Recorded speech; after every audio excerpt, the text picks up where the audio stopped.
Good evening. Welcome to the Ordinance Committee meeting. It is Monday, July 24th. This is a special meeting taking place. To the clerk, can you please do a roll call? Councilwoman Renzulli. Councilman Ferry. Present. Councilman Donegan. Present.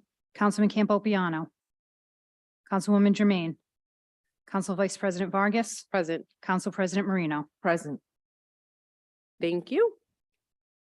Next item is committee business matters carried over. The item is 4-23-01, ordinance amendment of chapter 17 of the Code of the City of Cranston, 2005, entitled zoning, change of zone 0 Bedson Road, AP4, lots 2606-2609. This is sponsored by Councilman Papalaskis. May I have a motion to approve? Second. Thank you. Discussion? None? Okay. I do notice that the Planning Commission's recommendation was attached and it's also on the link online. I don't see any objection on this. To the clerk, can you please take a roll call on this matter? Councilman Ferry. Yes. Councilman Donegan. Yes. Council Vice President Vargas. Yes. Council President Marino. Yes. Thank you. That was the only item on the agenda. Is there a motion to adjourn? So moved. All in favor, say aye. Aye. I have it. Meeting adjourned. Thank you. We'll be starting the city council meeting shortly at 7 p.m.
Good evening.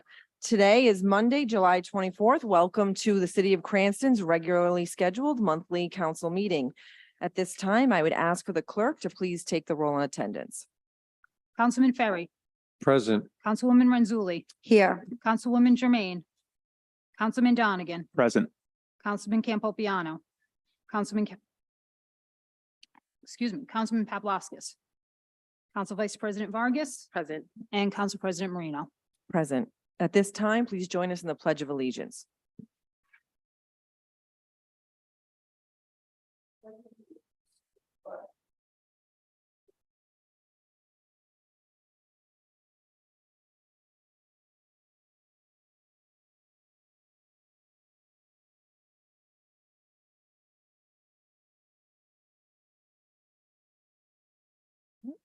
At this time, next on the agenda is the approval of minutes. We have last month's June 26, 2023 regular council meeting minutes. Do I have a motion So moved. Second. to approve? Yes. Yep. Second. Okay. Any discussion? There being none, clerk, please take the roll. Councilman Ferry, Yes. Councilwoman Renzulli, Yes. Councilwoman Jermaine, Yes. Councilman Donegan, Yes. Councilman Campopiano's not here, Councilman Paplaskas, sorry. Council Vice President Vargas. Yes. Council President Marino. Yes. And let the record reflect that Councilwoman Jermaine is now present as well. Next up this evening is under public acknowledgments and commendations. We have two matters. We have the citations of congratulations to the 12-year-old Cranston West Little League softball state champions. That matter is going to be continued to our August regularly scheduled council meeting, since they are currently in their regional championships, and we wish them the best of luck. Next up, we have citations of congratulations to the 14-year-old Babe Ruth League of Rhode Island state champions. And I'd ask Council Vice President Vargas to join me in honoring the team.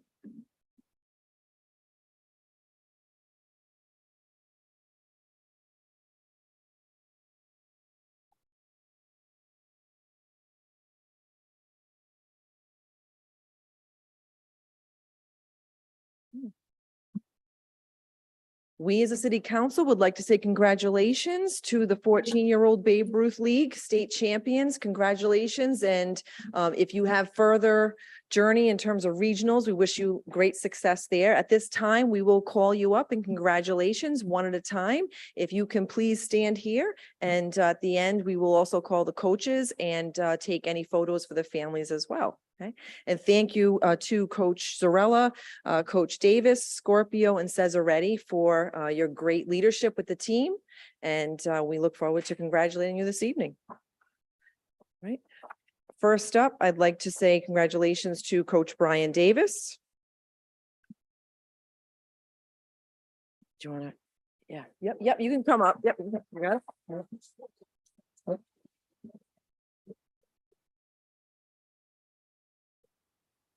I'm gonna say. Next is Coach Craig Scorpio. Congratulations.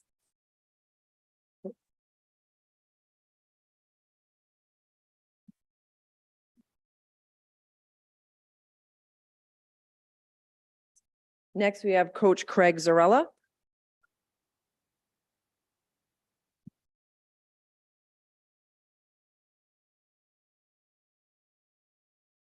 Okay. Next, we have Coach Don Cesaretti. Okay. Hi. Now for the boys, we have Angelo Mignetti.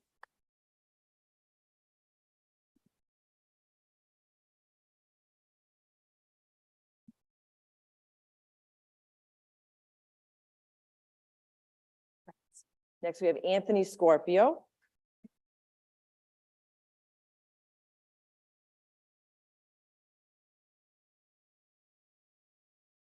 Next, we have Braden Enright.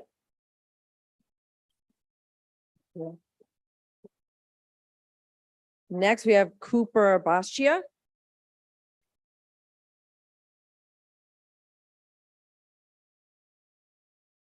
Dylan Guglietta.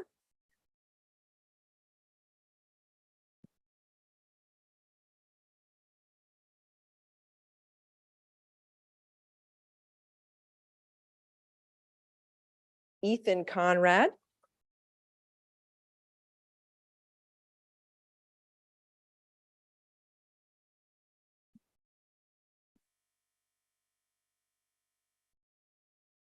Ethan Davis.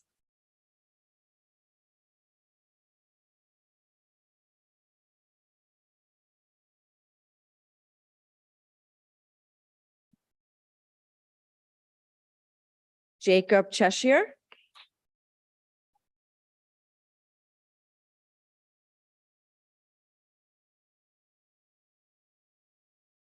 Joshua Gillen.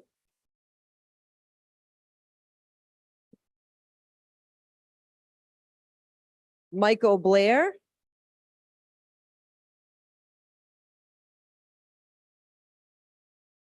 And last but definitely not least is Reese Zarella.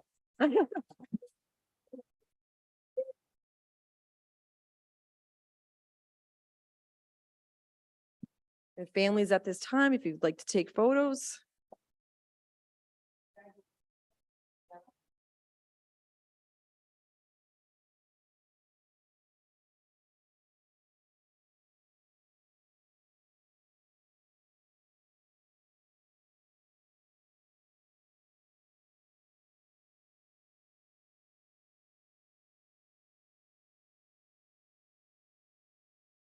Council President, can I just tell them something?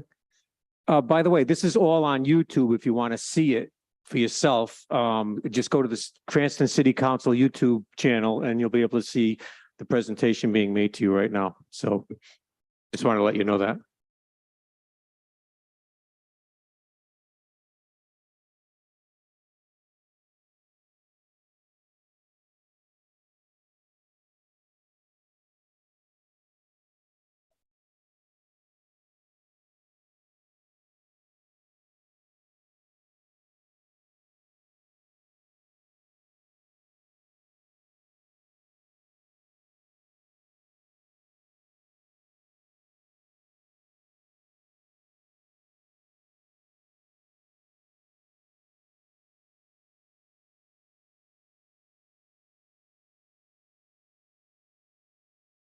And just so you know, if you'd like to stay, you're more than welcome, but you do not have to. So enjoy your evening.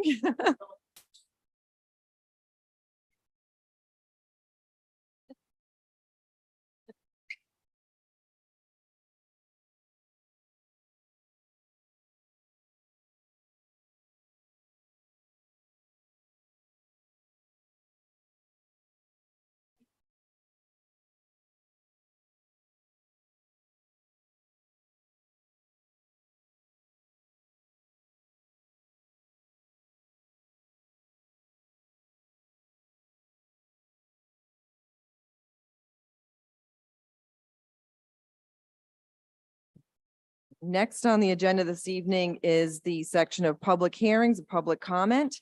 If there is anyone in chambers this evening that would like to be heard on any docketed matter, now is your opportunity. If we would ask for you to please step up to the podium, state your name and address for the record, and please keep your comments limited to 4 minutes. After we hear from chambers, then we will take anyone online on Zoom. So at this time, if there's anyone who would like to speak on any docketed matter this evening, please step up to the podium and welcome. My name is Pam McElhenney. I live at 45 Pasture View Lane in Cranston.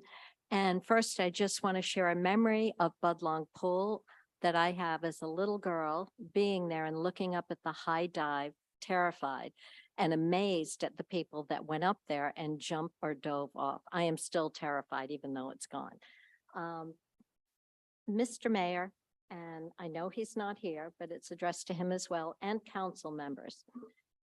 When you hear this, please know, contrary to what some council members may think, Mr. Hopkins, you serve at the pleasure of your constituents.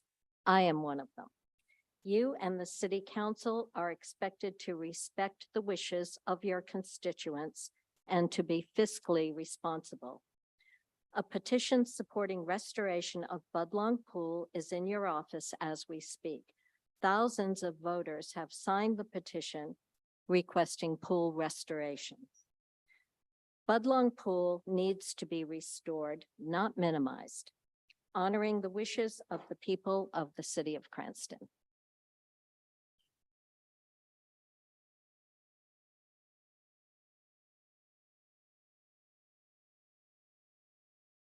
Good evening. My name is Mary Curtin. I'm a resident at 23 Davis Avenue in Cranston. I've been a resident of Cranston for the past 30 years. I also want to speak to the issue of the Budlong Pool. I believe there are two ways to look at the historic Budlong Pool. It appears that the city administration is looking at the pool as a problem, whereas the residents of the city view the pool as an asset that needs to be preserved for the families of Cranston. Earlier today, there was a press conference held outside of City Hall addressing the issue of the pool. Speaker after speaker addressed the issue, all of them residents of Cranston, and all of them addressing the issue of the pool pretty much from the issue of community, talking about how the pool helps us build community. And I know that we all have that goal. We don't want to just live in a city. We want to live in a city that feels like a community. And so people talked about the pool as a focal point, a gathering place for people who may not ordinarily spend time together. And the issue of the size of the pool, which has been under discussion during this whole long process, was also something that people addressed, and how the Olympic pool size is actually critical to this function of bringing community together. How the size of the pool allows different groups of people to be using it at the same time, and different groups of people who may not ordinarily be spending time together to have that opportunity to be together. People in the community, residents like myself, have been doing their job on this issue. We've been talking to our neighbors. We've been getting signatures on petitions supporting the pool. It's time now that the city do its job, and that the city start working immediately on the restoration of the pool. Thank you.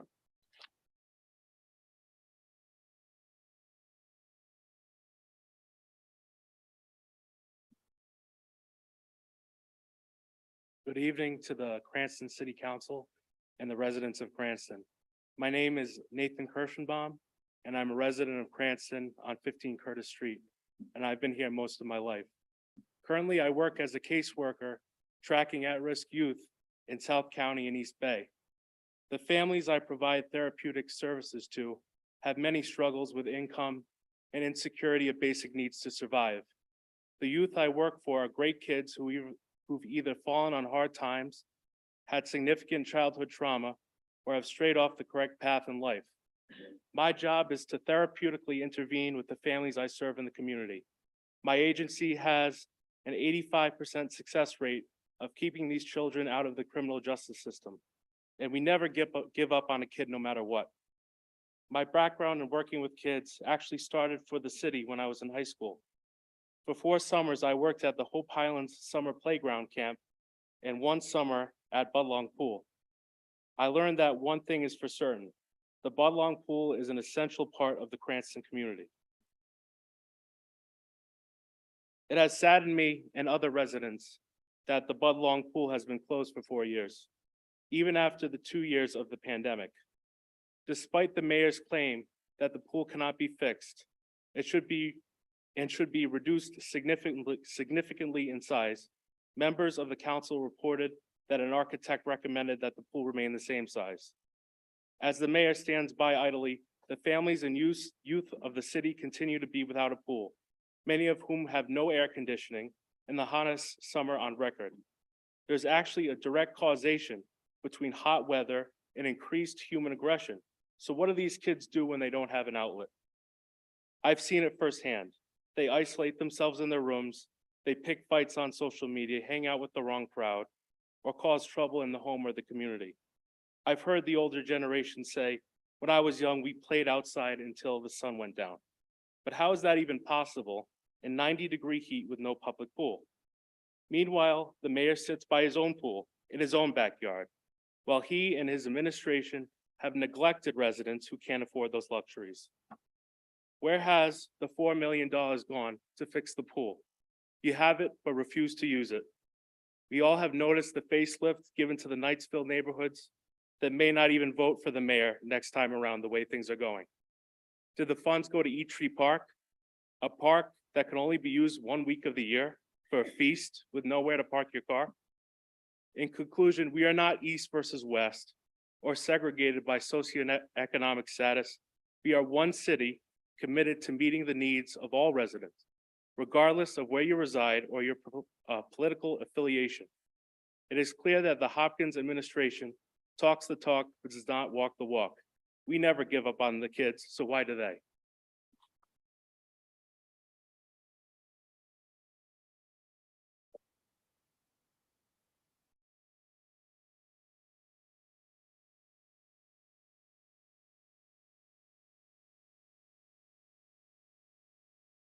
Hi, I'm Joanne Mortimer. I live at 34 Mather Ave, and I've been a resident of the community since 1990, and my children grew up at the Budlong pool, learning how to swim.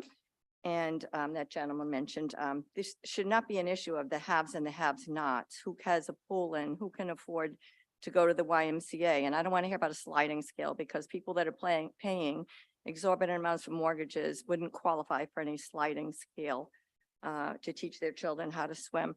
I just want to remind, and I feel I need to say this, the Cranston Planning Department has a mission. And missions to me are always just rhetoric, but if we listen to this mission, the mission of the Cranston Planning Department is to understand the values and goals of the community, to facilitate progress towards the shared vision of the city's future, which many have spoken of, and to ensure the protection and balance of property rights and quality of life. We are looking at a quality of life issue right now. I've looked briefly, and I came on late on board because I really didn't realize that we would be in this position, because I was led to believe that the repairs were going to be made. But the current plans do not meet intergenerational needs. We're looking at a pool that provided fitness classes for adults, lessons for babies, lessons for children, gave children an opportunity to learn to swim, to have a lifelong skill. We need to leave a legacy that provides opportunities for all. We all know about, I'm a physical therapist, I work with children. We have heard about the epidemic with obesity, and we don't seem to be successful in any manner at helping our children develop good exercise habits. And I've never seen an unhappy child at a swimming pool. Mental health issues are forefront right now, particularly with COVID and the pandemic. And we all know swimming, exercise, socialization is really important. So I think we really need to look at what our vision is. The current plan is so disappointing.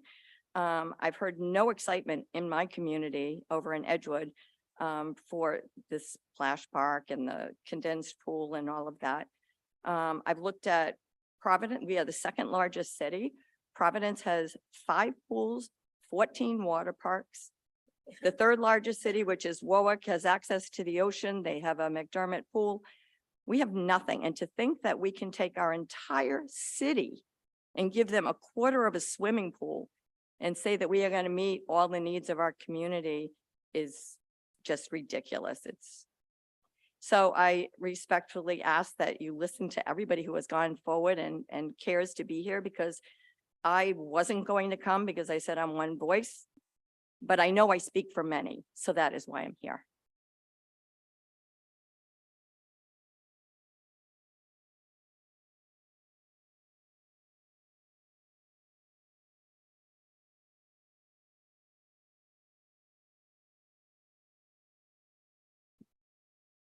My name's Lou Petrucci. I live at 121 Eastview Avenue in Cranston. I'm here more on a construction site.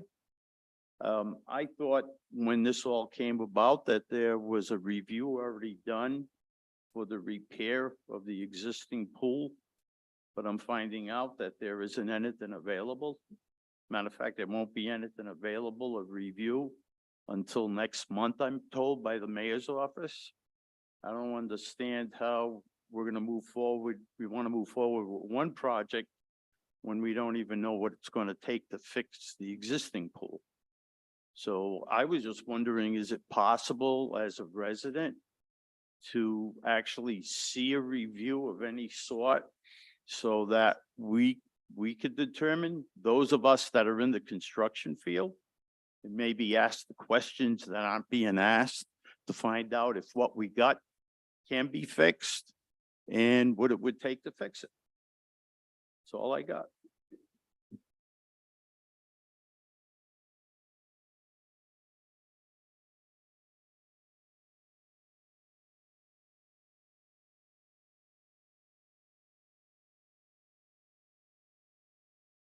Good evening. My name is Susan Blake. I live at 173 Grand Avenue in Cranston. And I'd like to thank you all for your time tonight, and listening to me here talk about Budlong Pool again. When the pool ended its 2019 season, there was every expectation that it would reopen again in 2020. As we are aware, COVID changed that and the pool was closed. It wasn't closed because the pool was in terrible condition. It was closed due to COVID. Sure, I'm sorry. It had a brand new liner installed in 2019 that came with a 20-year warranty. It also carried a hefty price tag of nearly $200,000. Clearly, the city intended to get many more years of enjoyment from the pool with it in place. Also, in 2017, the sand filters were upgraded and approved by DEM. It's been established multiple times here in city council meetings that the bulk of the structural and mechanical problems with the pool, which were listed in the Federal Hill Group feasibility study, are speculative by virtue of the pool having not been drained and inspected. And they're unsubstantiated. The maintenance done and investments in the pool bear the truth. What happens to a pool that's left stagnant for 4 years? I don't know, but I want to, don't you? What I would really love to see is that big, beautiful pool filled with sparkling water. And here's kids squealing, people swimming laps over and over, adults teaching their children the basics, kids teaching other kids some amazing swimming skills, people learning how to not drown. Because swimming is a life-saving skill. It's not a privilege. We have the room for all of these scenarios to coexist and to benefit every single resident and also become ADA compliant.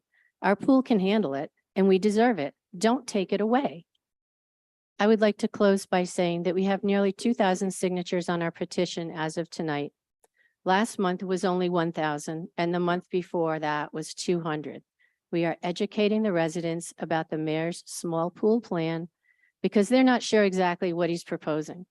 There's widespread confusion and lack of clarity among residents, and they deserve to know the scope of the plan, and they always deserve the truth. Unquestionably, every name gathered as a person on those, every name gathered on the petition is a person who agrees that when it comes to Budlong Pool, size definitely matters. Thank you.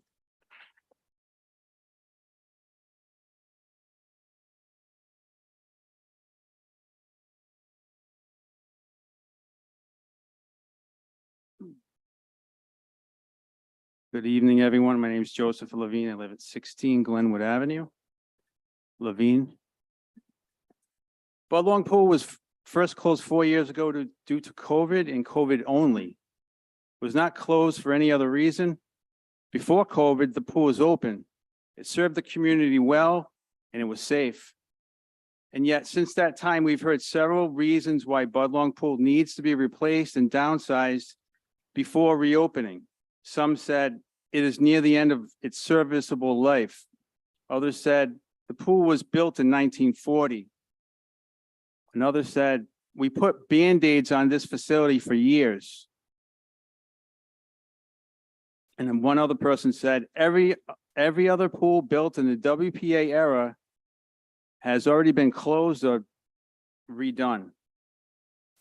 What if there was no leaks in the pool, and what if the pool and its equipment are not near the end of their serviceable lives?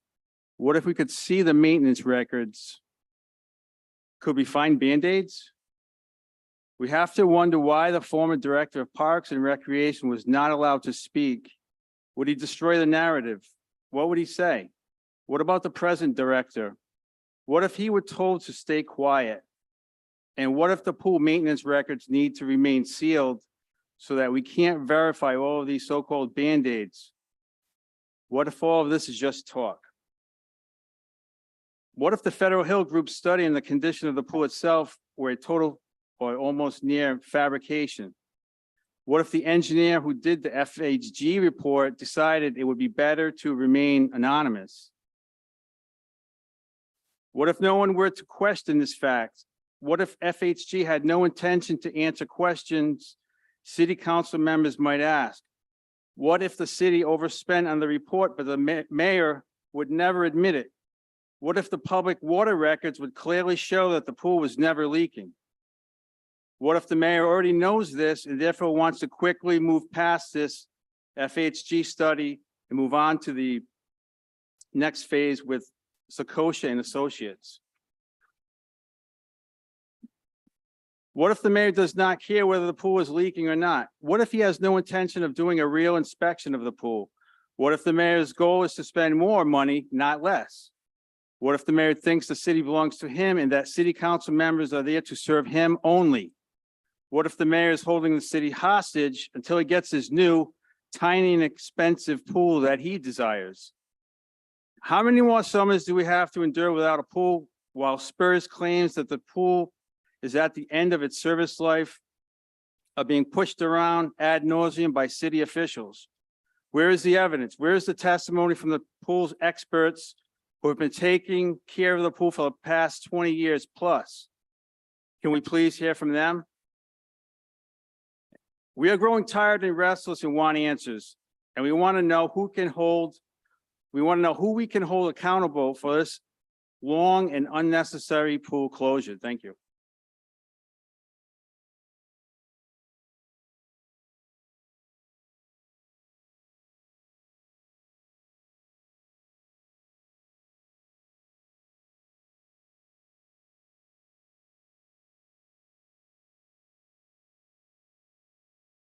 Hi, my name is Giona Pacheco, and I live at 16 Cavalry Street. I moved there in the winter of 2019. The following summer, the Budlong pool was closed due to COVID. The summer after that, it remained closed. The following summer, it was still closed, and now this summer, it is once again closed. I don't have any memories of Budlong pool myself because it has been closed for the 4 years I have been a Cranston resident. And I just don't see any reason why the pool needs to be downsized. Has there been any inspection that shows it is in such a bad condition that it cannot be fixed? Are people asking for a smaller pool similar to the extent that they are asking that it be left at its current size? Is it seriously more cost effective to remodel the entire complex than it is to make seemingly minor repairs to an existing structure? I've also heard the excuse that it's not worth maintaining to only be open for 2 to 3 months each year. It's a community resource for the summer. Why is providing a service to the community considered not worth it? Can you see the smiles on children's faces as they learn to swim, the laughter of teenagers as they have a safe place to hang out, or the relief of adults as they cool off during increasingly hot and stressful summers and say it's not worth it to continue providing a long-loved place to go during the summer? And splash pads can be built anywhere else. One just opened up at Bain. Pickleball courts can go anywhere else. Meanwhile, there is an existing basketball court next to the pool in extreme disrepair that should be fixed up. There is a lot of room around Budlong Pool and elsewhere in the city that can be renovated with all sorts of new attractions without demolishing one of the largest public pools in the country.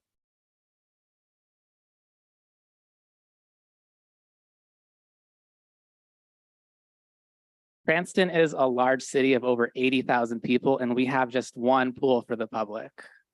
We're not asking you to build a brand new Olympic-sized pool. We're just asking you to fix the one we already have.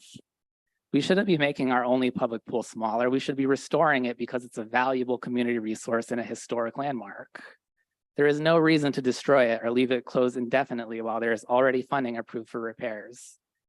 Make a plan to fix what needs to be fixed, address the lack of ADA access, and reopen the pool for next summer. Thank you.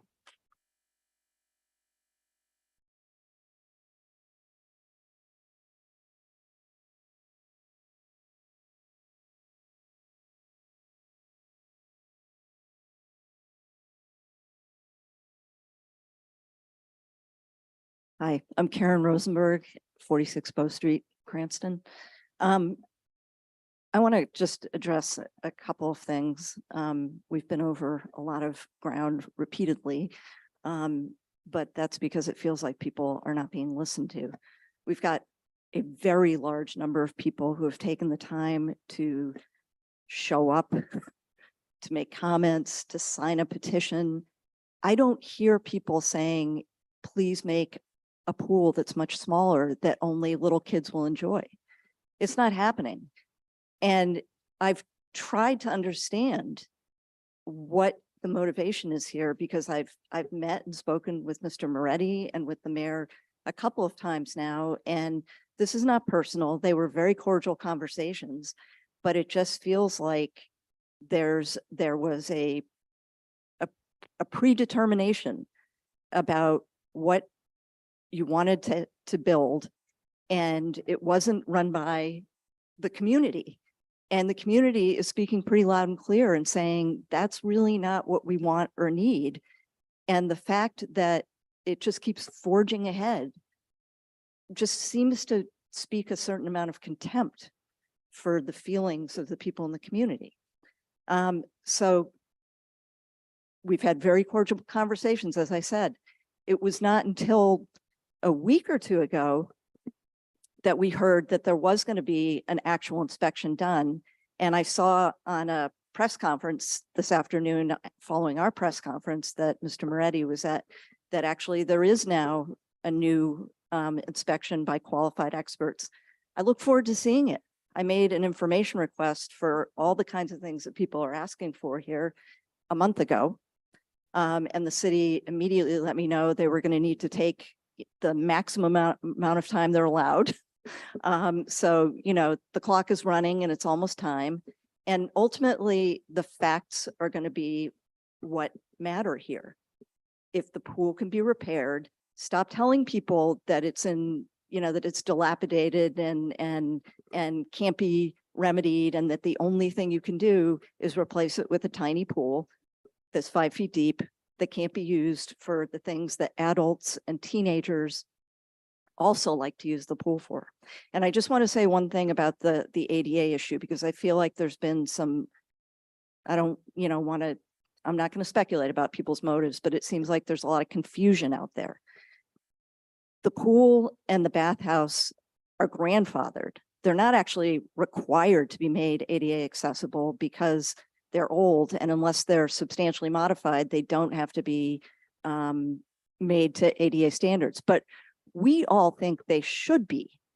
We support that. We want everybody to be able to enjoy the pool. It's weird that nobody ever thought about it or asked about it before, because those standards have been around for a very long time, but it's not that complicated to meet those standards. You can do it with a ramp. You can do it with a transfer wall. You can do it with a lift like they have at the Y in Cranston. There's a lot of things you can do. You don't have to rebuild the pool. And the ADA does not say that a pool can't be more than 5 feet deep. That's just not true. And people are saying it on the internet, and I don't know where they're hearing it, but it's not true. So the ADA isn't the reason for this. And so far, there's no evidence that the condition is the reason for this. So either we follow the facts and listen to the people, or these things need to be explained. And, you know, I said it before, I assume the goodwill of people, you know, that people want to do the right thing and serve the people. But if people are ignored, like, there's going to be a reckoning, because this is really important to a lot of people. And you can see that by 2,000 people signing a petition and all the people who've come to share their feelings about this. So I continue to hope that reason will prevail.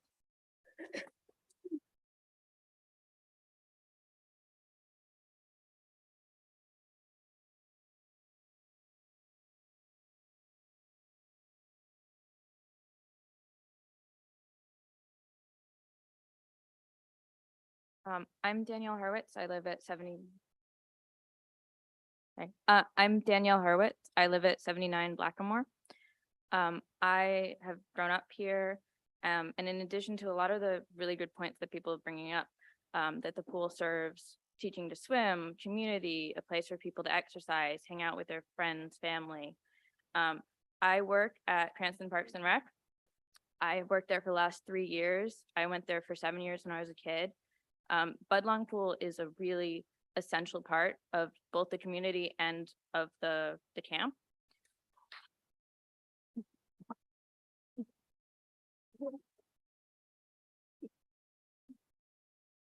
I remember every year being excited to sign up and to go to Budlong.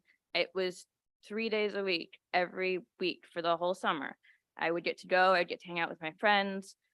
We have around 200 kids every day. We cannot fit that many kids in a pool 1/3 the size. We fill up the whole pool. We have all the sides filled up with kids' stuff, kids sitting, hanging out. Like, it's a really big part. And I've had plenty of kids this year ask, why aren't we doing swimming enough? What happened to the pool? They would be so excited if we could go back next year. It's a really big part of a summer camp, of an outdoor camp, to be able to go swimming. Right now, we have Spring Lake and we have Yagu once a week. We don't have as many activities. It's not what the kids want. It's taking away from them. A large portion of kids go there. It's childcare. It's time for them to spend with their friends. It's community. They're making new friends. Maybe they find people they go to school with.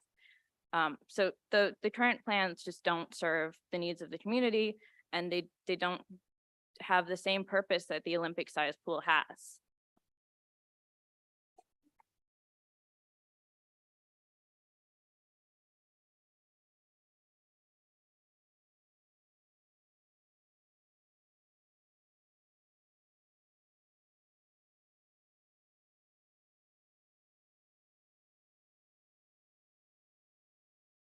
Good evening. My name is Tom Wojcik, Leavenhall Place, Cranston. Just a very few words. What I've noticed is that this is referred to as the mayor's project and pool. Continually, this is the mayor's project and pool. I hate to bust that bubble, but it's the community's pool.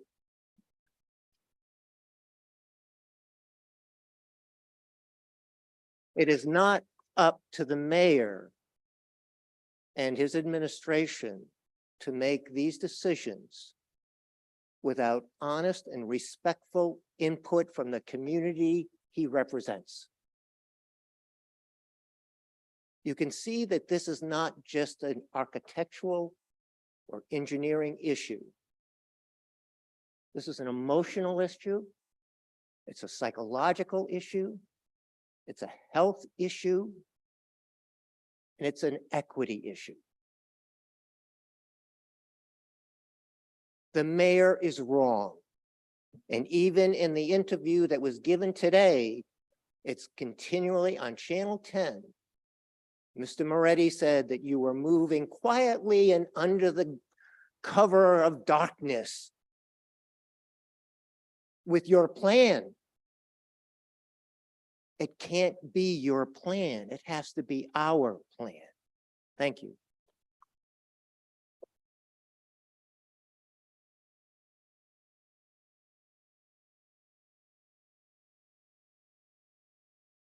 Good evening, Madam President, honorable members of the council, Brandon Potter, 62 Grove Ave. Truly appreciate your time and your public service, so I'm going to keep my comments very brief. I echo many of the sentiments that have come before me. And I would just like to preface this by saying I have no reason at all personally to suspect that there is any poor intent on behalf of the mayor. I'm sure that when this idea was initially proposed and thought of, it was thought to be a community development project, but it personally doesn't strike me very financially prudent at a time when we know our city has real budgetary concerns to delay a project to this extent in favor of a more expensive proposal that clearly has not been well received by the community. And secondly, I would like to say, it strikes me really as a poor reflection of our city for two reasons primarily. One is that it follows a pattern that I've noticed in my time where certain areas of the city are neglected and other areas of the city are prioritized. I don't think many of us could sit here with a straight face and think that if the condition of that park in general was in certain other areas of the city, this would not have been addressed a long time ago. A problem like this does not develop overnight. This happens by years and decades of neglect. And secondly, I say it's a poor reflection because once again, our city is in the news, and it's not for a positive thing, but we now have another headline where an adjacent property owner has her infrastructure crumbling right next to, again, a park under the city's control that has been neglected for a really long time. So I truly hope that there can be a meeting of the minds with this. I understand when anybody has an idea and they put it forward, if it's not well received, it's only human nature for people to have a tendency to dig their heels in and unfortunately kind of have that clashing of the heads. But I hope that the mayor and members of the council will hear what the community has said today about how unpopular this proposal is. And we can either restore or repair or create a new park without any further delay, but not at the expense of having a much reduced pool in size.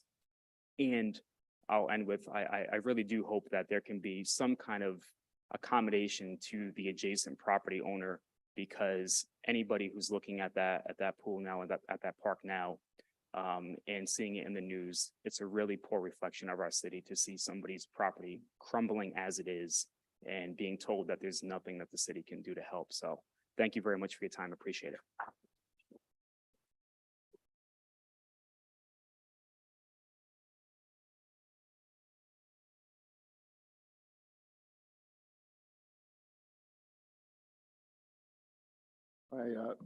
Tim Leonard, at 137 Blackamore, and I've got my towel, and it's not because I've just been to the pool. This is unfortunately a prop and not a towel being used to dry myself off after a refreshing swim. I've been in the pool many, many times, just either myself or with my daughters when they were younger. And I'm really concerned about the lack of urgency on the part of the administration.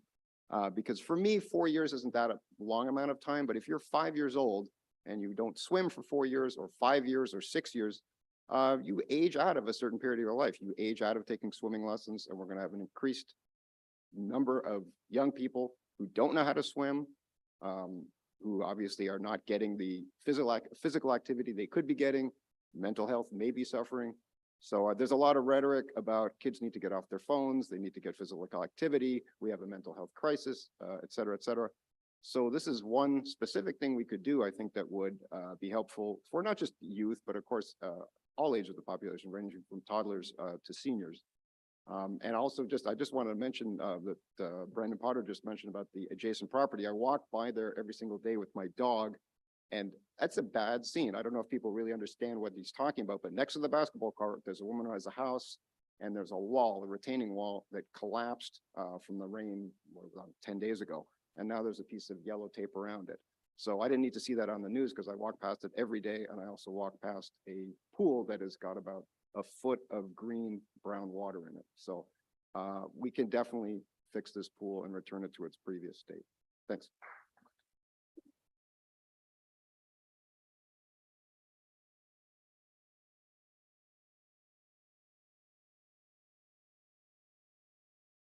Dan Wall, 27 Sagamore Road. My name is Dan Wall. I was former school committee chairman, and currently I'm running for as a candidate to replace Mr. Riley on city council. Like many of the people in this room, if my comments sound a little disjointed, bear with me. I just wrote them down a little bit. Like many people in this room, I do have memories of the Budlong pool, my own children. My children learned to swim at the Budlong pool. And even on the most crowded day, when we were out there, the most crowded day, and that gigantic pool was full of kids. They wanted to go and be at the Budlong pool. It was a fun community place to go. It was a beautiful pool. And all the times I had been there, it seemed like a beautiful, crystal clear place to learn to swim. When I did see, and I'm going to put quotations, the mayor's proposal of a tiny little pool, it gave me pause. Jump forward. I've had occasion over the last month or two to speak to a lot of members of my community in Ward 6. And I'd like to share just a couple of the things that I'm hearing as I walk around the neighborhoods of Dean Estates, Glen Hills, Garden City, et cetera. What I'm hearing is the people want a pool. They want a pool, much like the people in this room, a full-size pool, not a little one, not a little one with a wading pool and a splash pad. They want it to be repaired, and what I'm hearing is they believe we do have the funds to repair it at a considerable small amount of money, compared to what I'm going to once again call the mayor's approval, the mayor's proposal. They don't want the kids to go through another summer without the pool, especially when they're reading that other communities have pools. It's not fair and it's not right. And the last thing, and I jotted down, and once again, I apologize if it seems a little disjointed. As a profession, I'm a teacher. And over the last couple of years, I've been a civics teacher. I taught American government. And one of the principles in our Constitution is popular sovereignty, which loosely translated means the will of the people. I think what you're hearing, members of the council, this is the will of the people. The people want a pool. They don't want the mayor's recreation center, as fine as it may be. Thank you for your time.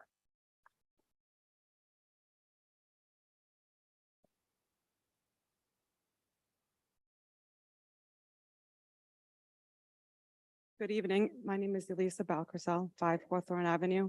I didn't come prepared to speak, but I feel like I have to speak since I do have a son that is in the playground camp that sits idle for hours in the heat, texting me on his phone, which I wish he was in a pool. Like when I was a child, I grew up watching it and saying, my son is going to be a part of it. I learned to swim there. He learned to swim. And it's just really sad that we have this empty pool for years and we can't use it because nobody's doing anything about it, but our children are sitting in playgrounds in the heat. And I've also bring my son, because I live literally up the street. I drive up and down to my girlfriend's street over there, that we don't have pools. We don't have basketball hoops in our driveway. We have to go to this horrible lot that just basically a lot with cracks, which my son also did go to Eden Park across the street, and we did field day there with the principal, with the gym teacher, with a broom to brush out the water that was just in puddles, in cracks, where our children just trip and have horrible conditions on this side of town, basically. I went to the E-Tree Park this weekend to the St. Mary's Festival. It's gorgeous. But my son, not so much. He doesn't think the same. Another thing that I did see when we were there after school playing basketball in these hoops with no nets, we did see a father come with a ladder and put his own nets on the hoops that are now just 2, because now we have that awful condition of that poor lady that's a single mother of 2 children that now has this wall to deal with. But it's not the city's problem. Of course it's not. It's not the problem of our children that have no pools, that have nothing to go and do over the summer. And it's just been continuing, and it closed, it opened with Mayor Fung, and it was beautiful. And then COVID happened, and then COVID is, the excuse for everything under the sun. So that's all I have to say. I appreciate it. Thank you.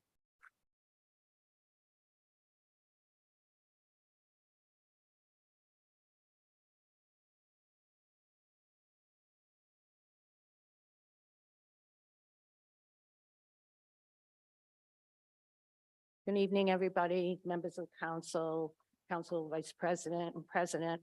My name is Alice Patron, 24 Bretton Woods Drive. I'm here again. I was here last year.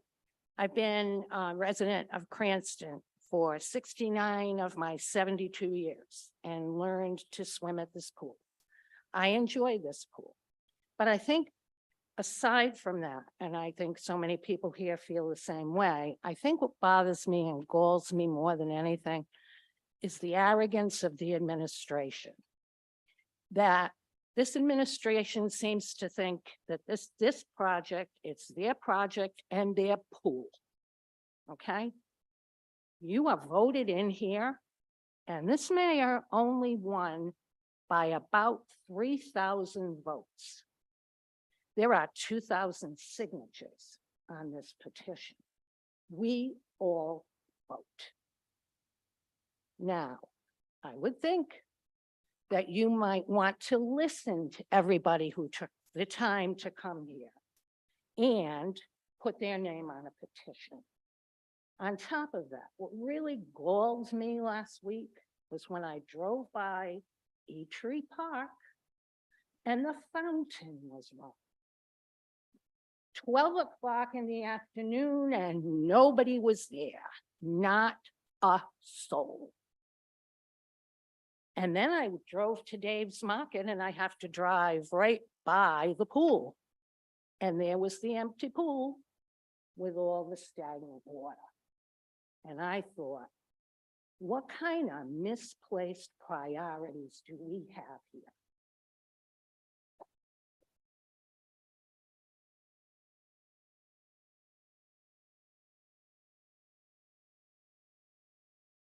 It's about time this administration listened to the people who pay taxes in this city and vote them into office. This isn't your project, Mayor Hopkins. This is our project.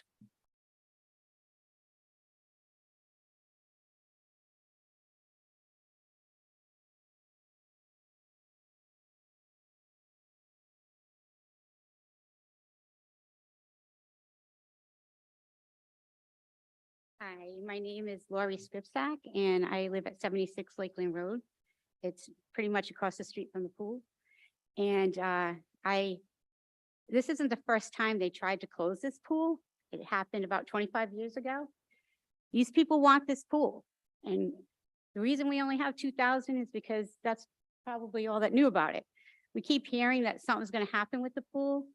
They'll say, no, it's being open next year. I said, I don't think that that's, you know, this is like a couple years ago. These are the plans, but then it doesn't actually meet fruition. And one of the big things that I think is that, excuse me, the Cranston pool and the whole athletic space with the basketball courts and everything, that's a Cranston tradition. You know, that makes us proud.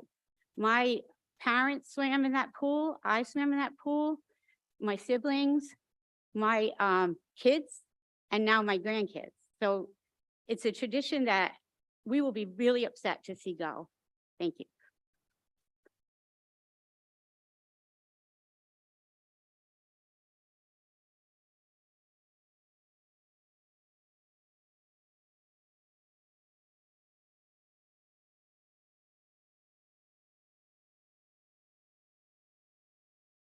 Good evening, everyone. I'm Barry Fontaine, 36 Redwood Drive. I'm a a longtime resident here in Cranston. My wife grew up on Ackworth Road, and she tells me stories about growing as a young girl, walking down to Budlong Pool every day of the summer. I came along the picture, and I'm listening to a lot of the comments here tonight. The last one, Lori, her son used to be the first one in the pool every year. I know that because I was the pool director in North Providence in 1997 when Mayor Trafficani and then Recreation Director Dennis DeJesus called me up and they told me about the problem in the pool in 1997. So I came as a resident, come over to look at the pool, look at the filtration room, look at the ADA compliance of the bathhouse, use my expertise in that area because at that time, I was one of the few certified pool operators in the state of Rhode Island. I was the second one in 1987. Take that all fast forward, 1997, 25 years ago, we got the pool through a state grant up and run to get a new filtration system in the pool. Help redesign the pool that was leaking then. When I say leaking then, you have to know the history of the pool. I don't go back 69 years, okay? But I do know through my vast experience in pools that when you build a pool back in 1938 of cobblestone, when the water was filled by hand, from the Blackamore Pond right into the pool. The original pool was filtered with water from the Blackamore Pond. Okay? So they took that, they made some adjustments, 1944, 45, and they made some adjustments to the pool where it became a cement pool, beautiful, high diving boards. Someone mentioned the high diving boards. The 12-foot metal slide into 2-foot area of the pool, which would never be, any insurance company would say, it's gotta go. The high dives at that time were going into 12 feet of water. Now it wouldn't pass state code at 12 feet because there were 3-meter board. All that going forward, we made some adjustments to that pool. In 1999, I became the recreation director here in the city of Cranston. And for 4 years, I tried convincing Mayor O'Leary that we needed to stop making a plan for a new, and I hate to say this, it's not a little pool, a downsized pool with the new current trends that were going at the turn of the century at that time. That was splash parks, water slides, zero-based pool walk-in area. We were on the cutting edge of doing that sort of thing back in 1999, 2000. Unfortunately, with politics, I ended up not keeping my job in 2004. But at that time, Mayor Laffey, he actually listened to me. Mayor Laffey at that time, who fired me, okay, which was probably the best thing that ever happened to me and my family. He fired me, but he had a long discussion with me about the Budlong pool. And he asked what could be done. And I told him what that plan was. It wasn't my plan. It wasn't Mayor O'Leary's plan. It was Cranston's plan for that pool. So you take that pool, okay, it's not a little pool. What is proposed by the administration, from what I see, is an area 50 by 70. Okay, Parkview Pool, everybody knows Parkview Pool. Okay, that is 72 feet long, 35 feet wide. Our pool in North Providence was state of the art, was a 6-lane, 25-meter pool, which is the same, almost the same dimensions as what the administration is proposing. So you still have lap swimming lanes available, an area for swim lessons with creative management that could be done, okay, with the Parks and Recreation. I know what it was when we had 600 kids in that rec program. And we had 16 buses taking kids here and there, and we would shuttle kids into the Budlong pool. We never brought all 600 together, but we brought people at a time together, even at that place. So the mayor's vision, or the city council's vision, or the city's vision for this pool is to get it so that they can use this pool for a long time coming. I do not want to come back in 25 years and say, just because people wanted it, just because it's been a wonderful experience in the past, we should just fix it. Now, how do we fix it? I sat with the administration. They asked me to come in. I sat with the former director, Mr. Jesus, and the recreation director, Ray Tassaglia, who also managed one of the pools in Providence. And people say, well, Providence has got 5 pools. Yeah, but you know right now, 2 of those pools are closed. 2 of those pools are closed in the hottest week of the year. So in order to do what they have to do, you have to find out where the problem is. The problem is the pool leaks. And I told the recreation director, Tony Liberatore, 4 years ago, by putting in a shell was not going to work. The city wasted $200,000 plus to put that in, because the groundwater level for that pool is 6 feet. And what's in the pool right now? 6 feet of water. That's the groundwater from the pool. Okay, so that's what happens. The groundwater comes up from that. Now, with that liner that they put in, and I know I only have a few more minutes, but I'll gladly answer any questions later on if the council has them. But in order to do that, you have to fill that pool to find out where it is to start it up again. So the people who are talking about being energy efficient or fiscally responsible, in order to do that, you're gonna have to add the pool with 986,000 gallons of water. And then you have to let it sit for 2 days. Then you start the pumps up. Okay, and you'll find that you're gonna lose 2 inches of water just by letting it sit there. When you do that, you will have lost 21,000 gallons of water. Now talk about wasteful spending. That's what it is.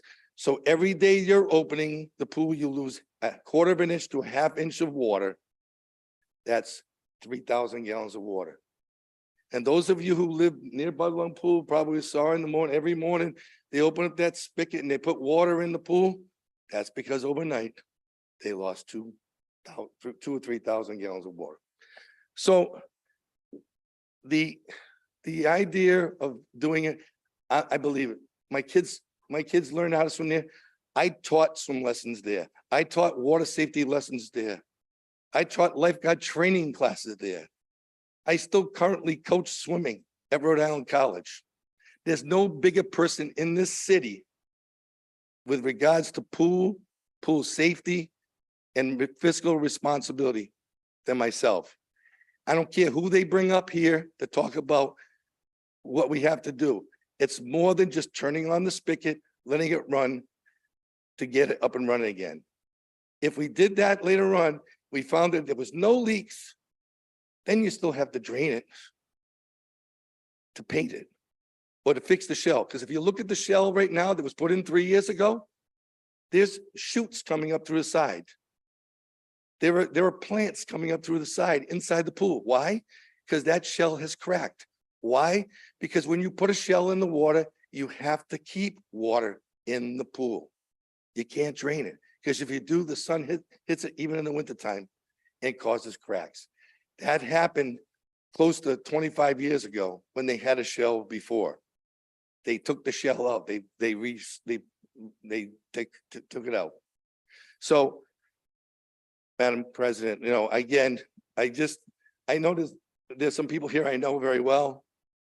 I appreciate this sentiment, but if the city wants to be fiscally responsible for this, you can't do it the way they want to do it at this time, because you're going to be back here in 5 years.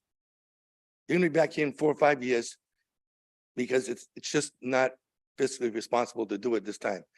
To that little pool in the middle, okay, it appears little, but it can accomplish the same goals with the water slides, the water slides, and also the water park area. And it can be open longer.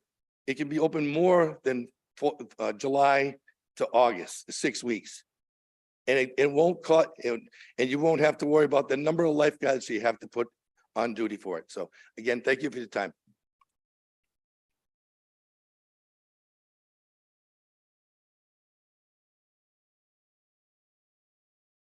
Is there anyone else in chambers that would like to be heard on docketed matters? Go ahead.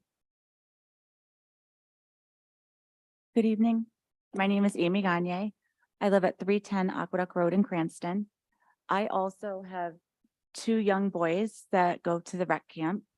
The rec camp is wonderful, but again, it's a hot summer. They have no pool. They have nowhere to go. They can't go play basketball at the basketball court because there's no nets. Well, there's 2 nets. They're occupied. The property next to them is falling down. But if we go on the other side of town, they have opportunities to play basketball. Not where we are, though. When I first moved to Cranston, it was beautiful. Absolutely beautiful. The pool was sparkling when we went to buy our house. We loved it. We didn't have kids. We thought it'd be a great neighborhood to raise kids in. And now when we walk our dog as a family, we feel ashamed. It doesn't feel good. We have a great community, but yet this area that was beautiful is now falling down. And we're going back and forth of who's going to fix it, how it's going to be fixed, when it's going to be fixed, what size the pool is. We need to come to a solution. We need to get this fixed for our community. That's all. Thanks.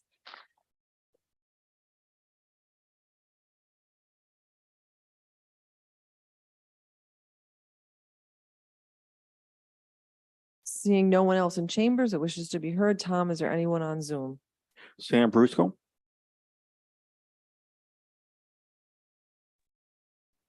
Hello, I'm Sam Brusco. Yes, the Sam Brusco from 11 Alhambra Circle. And I, having heard the gentleman a couple people ago, do we even have an estimate for fixing the pool? Oh, by the way, my father, also Sam Brusco, worked on the pool. He helped build it back in the 30s with the WPA. So it has a personal thing for me. And we went there growing up almost every single day. And I feel bad for the kids of Cranston for the past 4 years. Okay, but let's say that fixing the pool is not as cheap as just building a new one. Who actually wants it? I haven't heard from anyone. Yeah, we're going to have this aquatic center and it's going to have this little kiddie pool and stuff. And the pool is going to be relatively small. And you certainly can't fit as many kids in an Olympic, in that smaller pool as you can in the Olympic size pool. And you know, what's the plan to deal with all the kids and adults waiting to get into that overcrowded pool? Because that will happen. And I've heard a lot about ADA from the people speaking. I'm pretty sure we could handle it in a different way that would ascribe to ADA standards. We don't have to recreate the entire pool house to do it. It just has to be accessible. It doesn't have to be perfectly equal to everyone, as far as I know. And that's all I wanted to say. Thank you very much.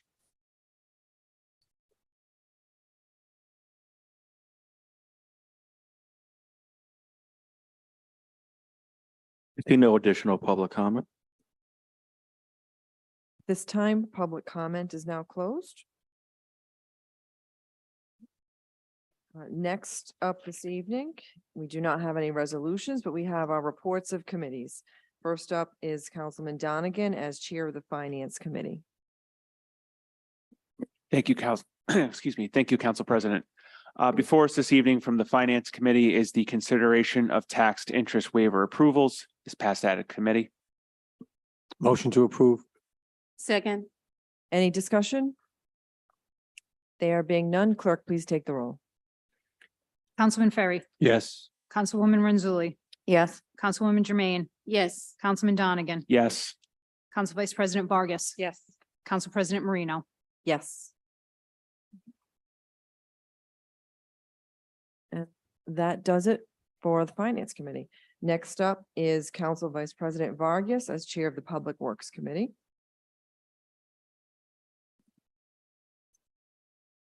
Thank you, Council President. Public Works Committee was actually held on July 13, 2023.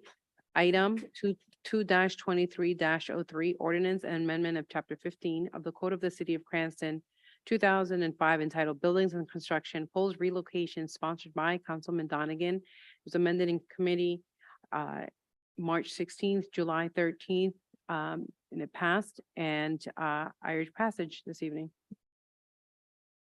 I have a motion. Motion to approve. Second. Okay. Any discussion this evening? There being none, clerk, please take the roll. Councilman Ferry, Yes. Councilwoman Renzulli, Yes. Councilwoman Jermaine, Yes. Councilman Donegan, Yes. Council Vice President Vargas. Yes. Council President Marino. Yes. And next up, Council Vice President Vargas as Chair of the Ordinance Committee. Thank you, Council President. Again, the Ordinance Committee met on July 24th, which is today. There was an ordinance which is 4-2301. That's an ordinance and amendment of Chapter 17 of the Code of the City of Cranston, 2005, entitled Zoning, Change of Zone, 0 Bedson Road, AP 4. That was lots 2606 through and 2609. That was sponsored by Councilman Papalaskas. Planning Commission recommendations was attached and it passed out of committee, and I urge passage this evening as well. Motion to approve.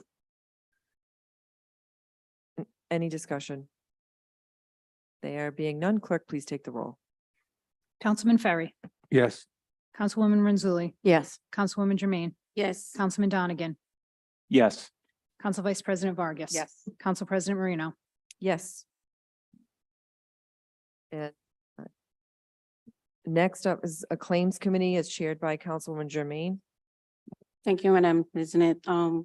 The claim committee held on July 3rd. It was an executive session, so there is no vote to be taken this evening. Thank you, Councilwoman Jermaine. And next up, we have public comment for undocketed items. At this time, the council will hear comment from the public in chambers and online. Please state your name and address for the record, and please keep your comments limited to 4 minutes. Again, this is on undocketed matters this evening. Is there anyone in chambers that wishes to be heard on any undocketed matters? Okay. There being no one in chambers, Tom, is there anyone on Zoom? There's no public comment. Public comment for undocketed matters will now close. Next, this evening, we have under executive communications, we have the administration has some matters. First, we have the consideration of request from Detective Anthony Massimino for 1-year continuation of service with the Cranston Police Department for the period of September 4, 2023 to September 4, 2024. Do I hear any motions? Motion to approve. Second. And any discussion, from both the council or the administration? Okay. There being none, clerk, please take the roll. Councilman Ferry, Yes. Councilwoman Renzulli, Yes. Councilwoman Jermaine, Yes. Councilman Donegan. Yes. Council Vice President Vargas. Yes. Council President Marino. Yes. Next, we have for informational purposes only the legal expense analysis for the period of July 1, 2022 through June 30, 2023, and also July 1, 2023 through July 18, 2023. There is no vote to be taken, but is there any discussion from council members or the administration? Okay, I see no discussion. Next, we have from the planning director, Pozzullo, status on the comprehensive plan. I do believe that we all received an email today from Director Pozzullo through the clerk as to this. And the email had stated that the administration, the planning department has secured a contract with the company that has been selected to pursue the comprehensive plan with the city. Is there any additional comment from council members or from the administration? No. Councilwoman Renzulli. Thank you. I'm just curious, has Mr. Rizzullo said how they're moving, how long they anticipate this taking? I know it was supposed to be expedited based on laws that passed through the legislature this year, I believe. So I'm just curious if that update has been given at all, either to Councilman Donegan or the administration. Does anyone from the administration have an answer for Councilwoman Renzulli? No, as you know, the planning department does not report to the administration. And we spoke to Director Pozzullo, and he was to provide the update he felt would be sufficient. So I think you have to refer those questions to Director Pozzullo. Thank you, Director. Would you do that? It was on here for you, comprehensive plan, I'm not sure. So I, like all of us, I received the email. I did respond with 2 questions that I had. For the record, they the questions that I asked Director Pezzullo as a follow-up were regarding the role that the Housing Commission would play in developing the comprehensive plan and how it would address our housing situation. And the second question I asked is regarding how the comprehensive plan would address traffic safety and redesigning streets to be more complete for, multiple modes of use. I can certainly send another email and send that to the clerk to share with everyone if that's sufficient. Or Madam President, would it be, is it uncalled for to ask the Director Pezzullo appear before us to answer these questions? Is that within our right to do? I mean, he used to come before us all the time to answer questions, so I'm just wondering if that would be more effective than each of us sending individual emails, because I know that the comprehensive plan, affects all of us, affects the entire city, and affects a lot of projects that are going on, or various ordinances that, we're trying to put in, parking as an example, could possibly be part of the comprehensive plan. And we might be able to move faster on some of these things if he is here to actually answer those questions. What I will say is, previously, when this has come up, he had stated he was going to provide the written updated reports, but whether or not we can mandate his appearance is something I would defer to legal on. You can request his appearance.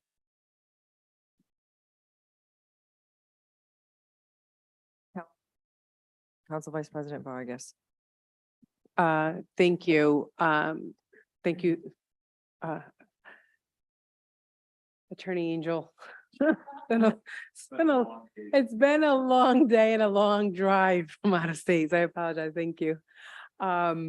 Yes, so I would recommend through the clerk to have either request them come in. Otherwise, I would probably say even the planning commission, possibly if he reports to the planning commission, but I don't see why they're going to go to him if we have questions on our end. I'm actually meeting with him this Friday as well at around 2:30. More than welcome to join anybody that's available, obviously without violating any quorum, but I think more for transparency purposes on questions that we're asking and that folks would like to know, then we might as well bring them to the next meeting. I wouldn't say the next, totally up to you what council meeting you would like to bring them in, but it makes more sense probably bringing him, whether it's to the, ordinance or finance. Does it make sense? Just finance is fine. My recommendation on that. Okay, then I would ask through the clerk or through Madam President to the clerk, if we could please request Director Pezzullo's attendance at the next Finance Committee meeting to answer some of our pending questions. Thank you. Okay, and that would be through Councilman Donegan as the chair. Yep, that's a good idea. Great. Okay.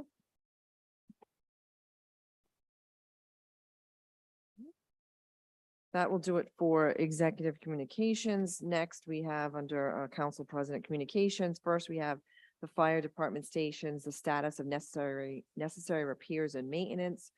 At the prior Public Works meeting, I had as the agenda item, and I had reached out in advance of that meeting, about 3 weeks in advance of that meeting, to the administration with respect to that topic. And at the Public Works meeting, the administration informed us all that they would be taking necessary steps.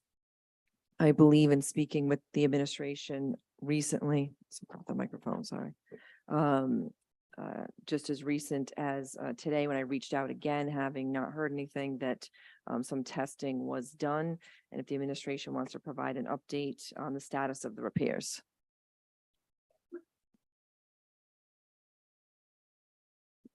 Sure.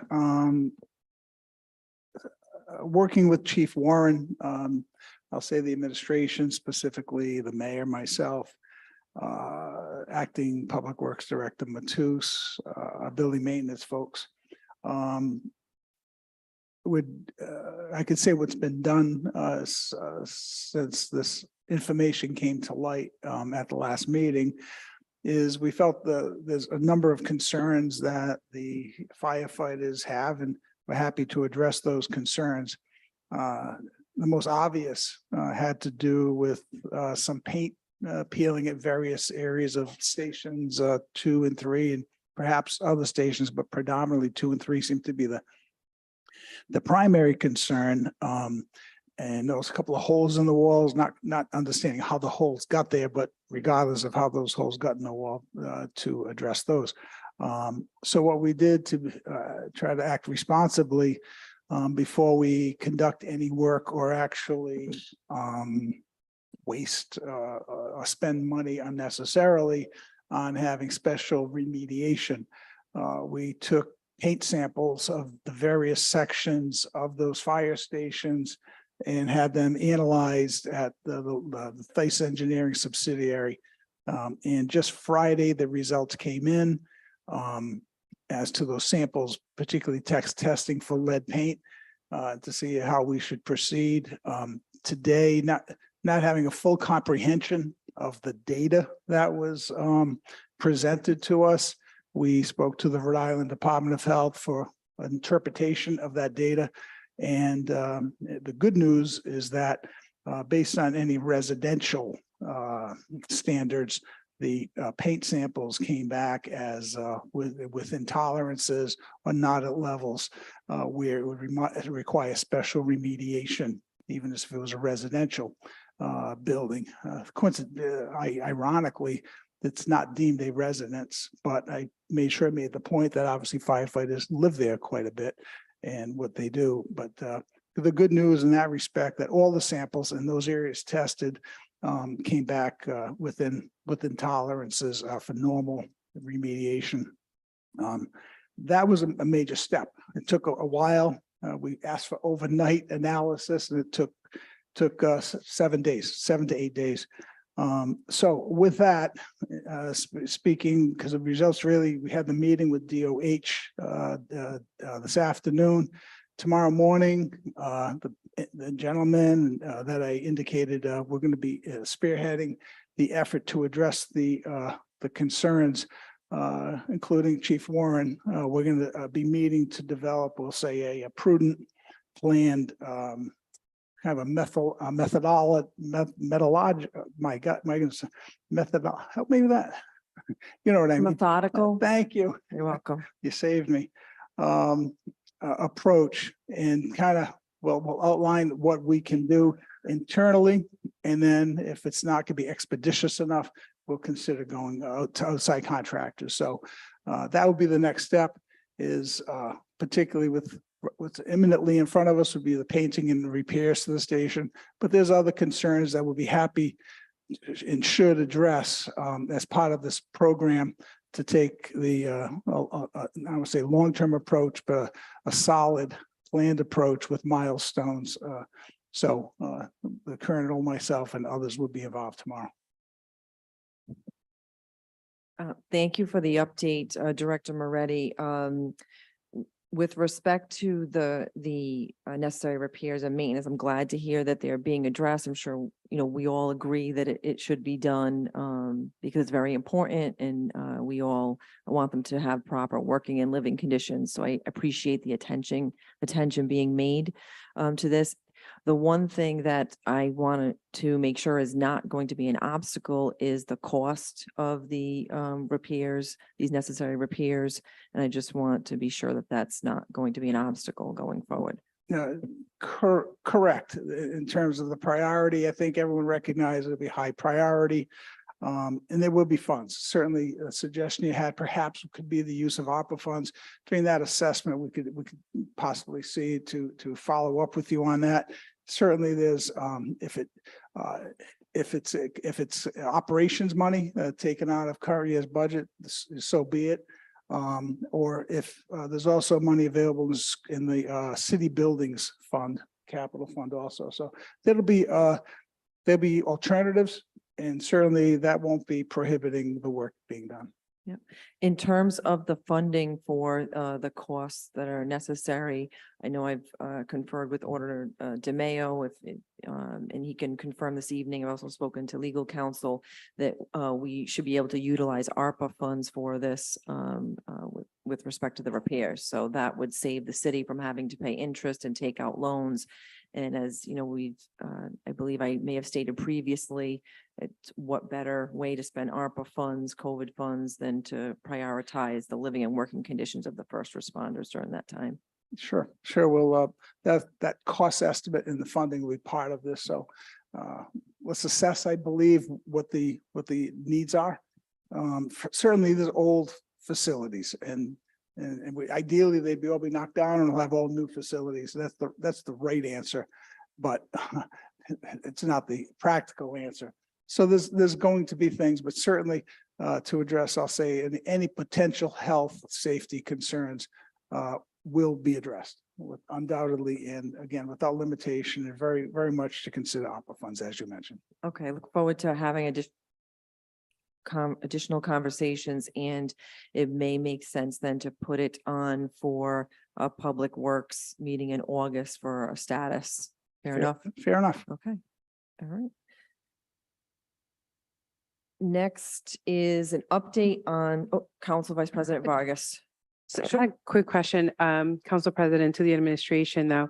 And looking at these repairs, is that an assessment that is being done building by building within the actual fire station?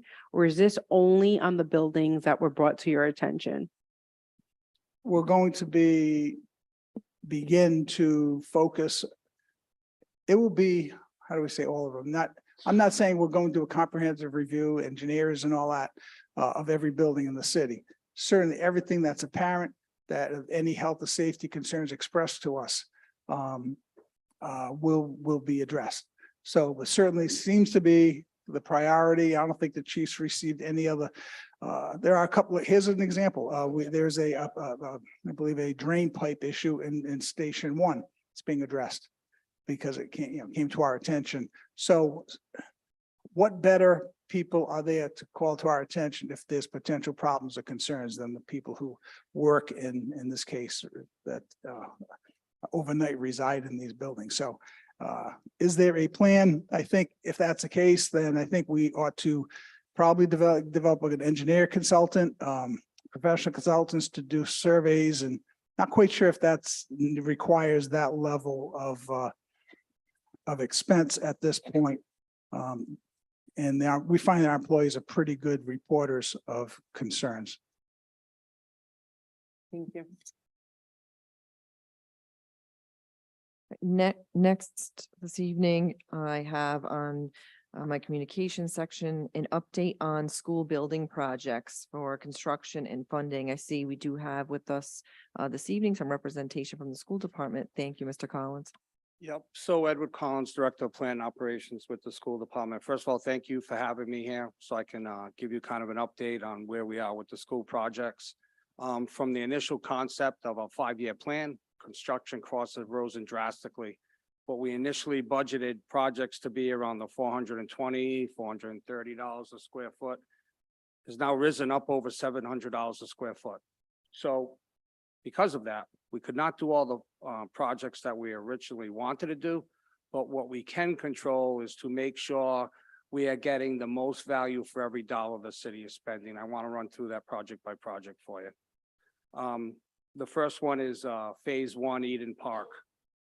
We were given the go-ahead of Phase 1 Eden Park in January of 2019. So our plan was to bang that project up in about 8 months, meaning we were going to do full design in 5. We were going to take a month to bid and award and 2.5 months to complete the project. That is a very, very aggressive schedule, which caused some issues, which led to the project going from a budget from $8 million to $10 million. The main problem was when we started opening walls, what should be there was not there, and what shouldn't have been there was. Just an example of that, when we started tearing down the walls and exposing the full metal beams, we realized most of them did not go all the way up to support the steel trusses in the ceiling. And what they did, because they didn't go all up at that time, they just shoved bricks in there and concealed it in a wall. So when stuff like that was exposed, we had to correct it. Caused a major increase in the price. We had to go back to the structural engineer, change his scope, make amendments, do a change order for him, and that goes down the line all the way down. That was one of the reasons for the substantial price increase. the second one, because the added work was done, the schedule started getting out of whack. And at some point, Shawmut came back and told us that what we were going to finish in September would not be done till October, November. Obviously, that was unacceptable. We needed it ready for the start of school. So what we did was we just kind of sat down and talked about how many extra man hours were required to get it back in schedule. And we implemented a second and third shift so we could complete the school. Second and third shifts come at a high premium. That was the second reason for the increase in the cost. And the last reason was basically we had planned on doing some work and we pushed it into phase 2 because of time and lack of design to time. And we thought we couldn't finish it. But when we started phase 1 and Shawmut started looking at it, they came back and said they could complete those items because it made much more sense to do it in phase 1 than phase 2, because going back and trying to do it after phase 1 was complete, which would have caused a lot more money. So there was a lot of scrambling around. There were a lot of change orders and amendments. And before I get into the money, I just kind of want to single out City Hall at that time. That project doesn't get complete without the help of Mark Marchese and the purchasing board. They were unbelievably understanding and cooperative. They understood what we were trying to do and the timeline we were up against. So every time I had to come to purchasing board and get approvals and everything, there was never one delay in that process that caused us to push the project back. And a lot went into that from Mark's part, trying to stay ahead of us and the purchasing board. So again, that project doesn't get done on time without them. So let's start talking about some money. Phase 1, Eden Park. Base reimbursement at that time was 52%, meaning the state would pick up 52% of any project we did. On top of that, there are 4 separate categories, each worth 5%. We know we can grab 3 of them all day. The 4th one gets a little complicated, and it either has to involve closing a school down or has to involve a school that RIDE deemed as the only way out of that is demoing it. They would not reimburse anything unless that school had a rating where it needed to be demoed. Gladstone is the only school that had that rating. So for Eden Park, the maximum reimbursement we could get at that time was 67%. So you look at phase 1, the cost of the project was $10 million. Reimbursement 67%, meaning the city's investment on a $10 million project that was completed in 2 months would actually incorporated renovating half of an entire school in the front entrance, only cost the city $3.1 million. On to phase 2. Oh, and on top of that, sorry, it's been a long day. On top of that, a year ago, the state came out with another form of reimbursement. It's pretty much a high energy efficiency grant that they give. We went back to that project that was done 3 years ago. We gathered all the data. We submitted it, and a week ago, the city received a check for $344,000 because we were awarded that. So again, $10 million project done in 2 months, which by itself stands on its own. So the city's cost of that, $3.1 million, with an extra $344,000 given in a check on top of that. Phase 2, Eden Park. Now we're into a new MOA, we're into the new bond, and we're at a different base reimbursement rate. We got bumped up from 52% to 54%. So baseline, 54% of reimbursement. Again, we went after the normal 3 categories that would add 15, but because we got a little creative in some narrative and everything, RIDE is allowing us to apply for all 4 categories, which puts our reimbursement rate at 74. Every project I talk about this till I stop talking, is being submitted for a 74% reimbursement rate. So phase 2 Eden Park, which was the addition of the gym, remodeling of the cafeteria, remodeling of the kitchen, sidewalk work, some ADA ramps inside, and moving some bathrooms and renovating them. The price tag of that, was $14 million. Again, the state is responsible for 74%. So for a $14 million project at Eden Park, the city only had to commit $3.6 million.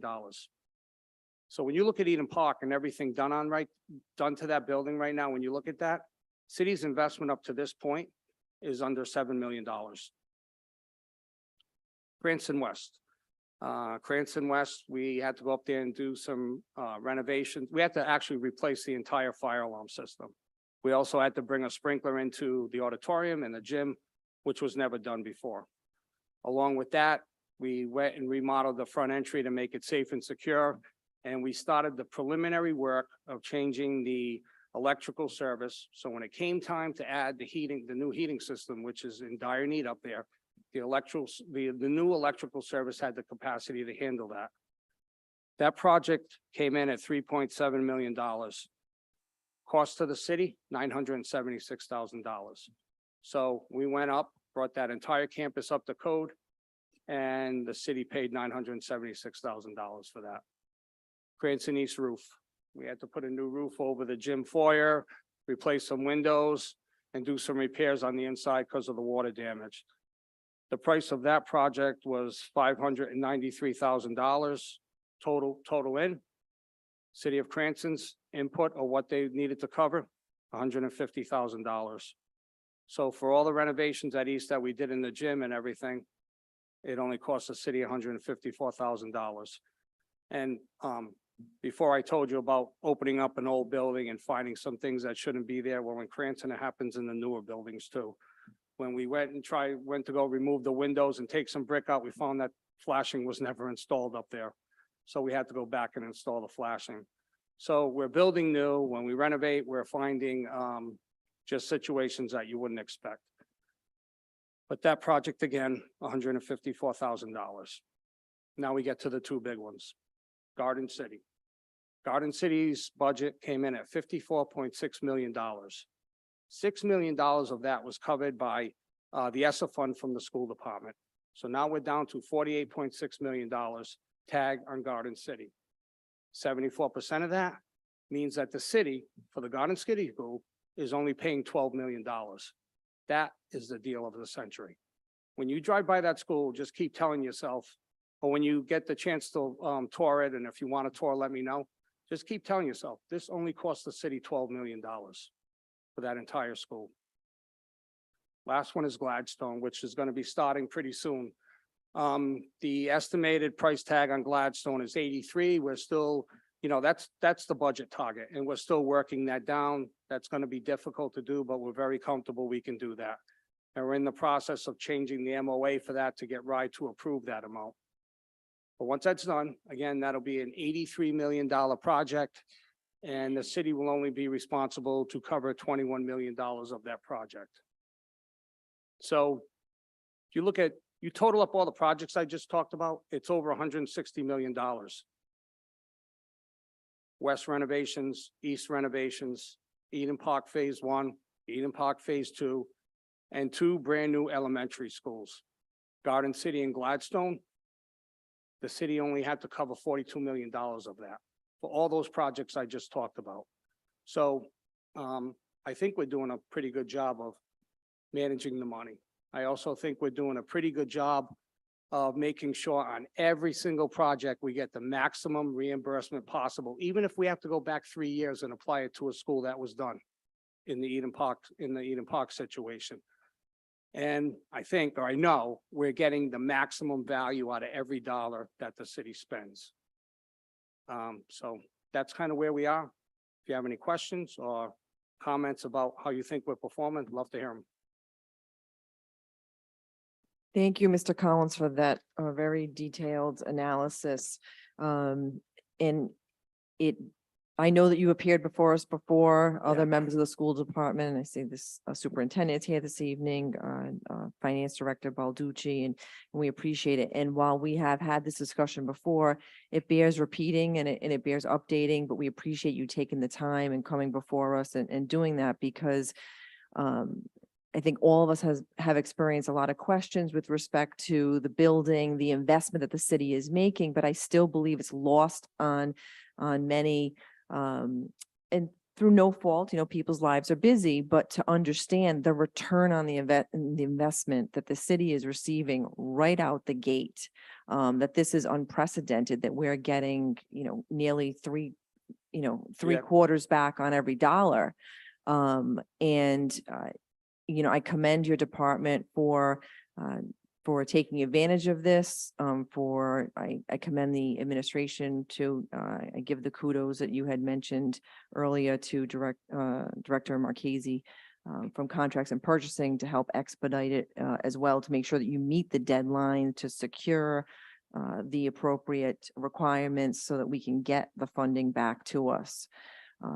With that being said, I do have questions, and I know we may have spoken a little bit about it before with respect to the Eden Park Phase 3, the completion, and just if you can tell me, briefly, if we were to complete that, because we did make some investments as a city with respect to that potential further completion of what we wanted to do with that school as a city. So I'd like to know what that cost would be and what the reimbursement would be, like what the ultimate dollar amount would be to the city if we were able to actually complete that Phase 3. Yeah, so right now the building's pretty much 2/3 complete. We're getting a real estimate from Shawmut probably like in a day or two, but we're thinking like 12, $14 million. It's kind of the difference we lost in the whole PAYGO situation, how that kind of bounced around a lot.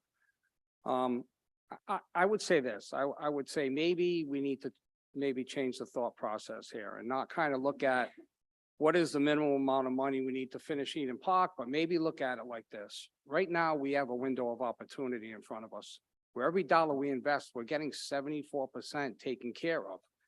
Maybe it's time to take a broader look at this and try to maximize the potential of spending that we can throw at the schools, knowing that at some point this window is going to close. We're not going to have that for long. So I would recommend, in my own opinion, that somehow we collectively get the business administrator from the city and from the school to sit down with maybe bond counsel, bring in Mario Carrero from RIDE, because he is the money guy. And he's also able to bring in, look, everyone's in the same position we are, trying to struggle to build what they want to build. We want to build quality schools, but the construction cost is just out of control. And every community is doing something different to do that.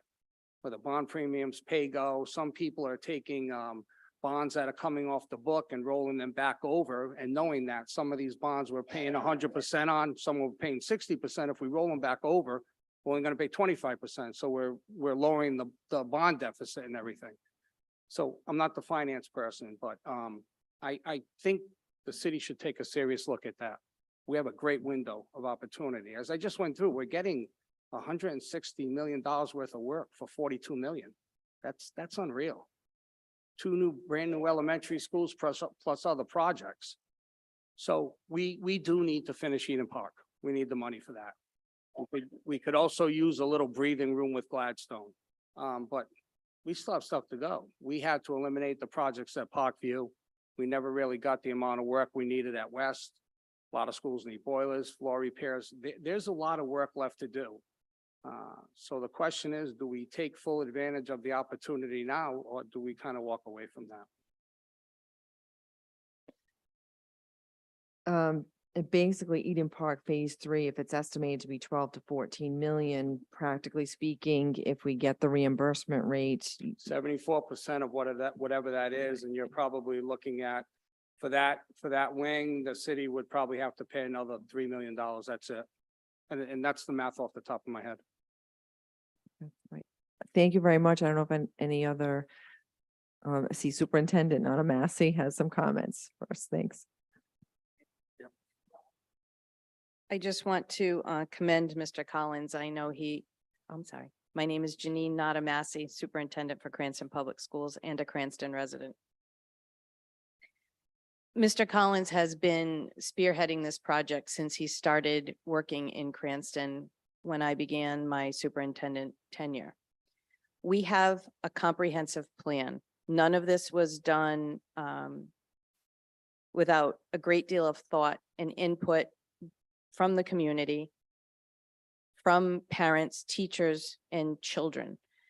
So what we are working on now is a plan that took place over the course of a year to design buildings, not only for the children, but also to protect the city's investments. I've sat here since 7 o'clock and I've heard a lot of people speaking about investments in infrastructure. that may or may not have happened over the past 20 years, 25, 30, 40, 50 years. What we're trying to do right now is maximize, as Mr. Collins said, the state reimbursement that was voted on by the voters in November of 2020 by almost 80%. So we're trying to capitalize on the voters' commitment to Cranston Public Schools and its infrastructure. We are looking at buildings, recently built buildings that were shoddily constructed.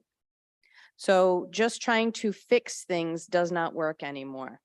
Quite frankly, structurally, Gladstone probably could have survived the Oppenheimer movie, if you know what I mean. However, it no longer served the needs of students. So that's why it needed to be completely torn down and rebuilt. But we have buildings that are 20 or 25 years old that are structurally just not well made. In addition to the heating and ventilation systems that Mr. Collins talked about, flooring, windows, all those kinds of things that everyone mentions when we talk about these projects, we probably have $500 million in need in the district for schools. We can't do all of that, and we're trying to maximize the money that we do have in front of us.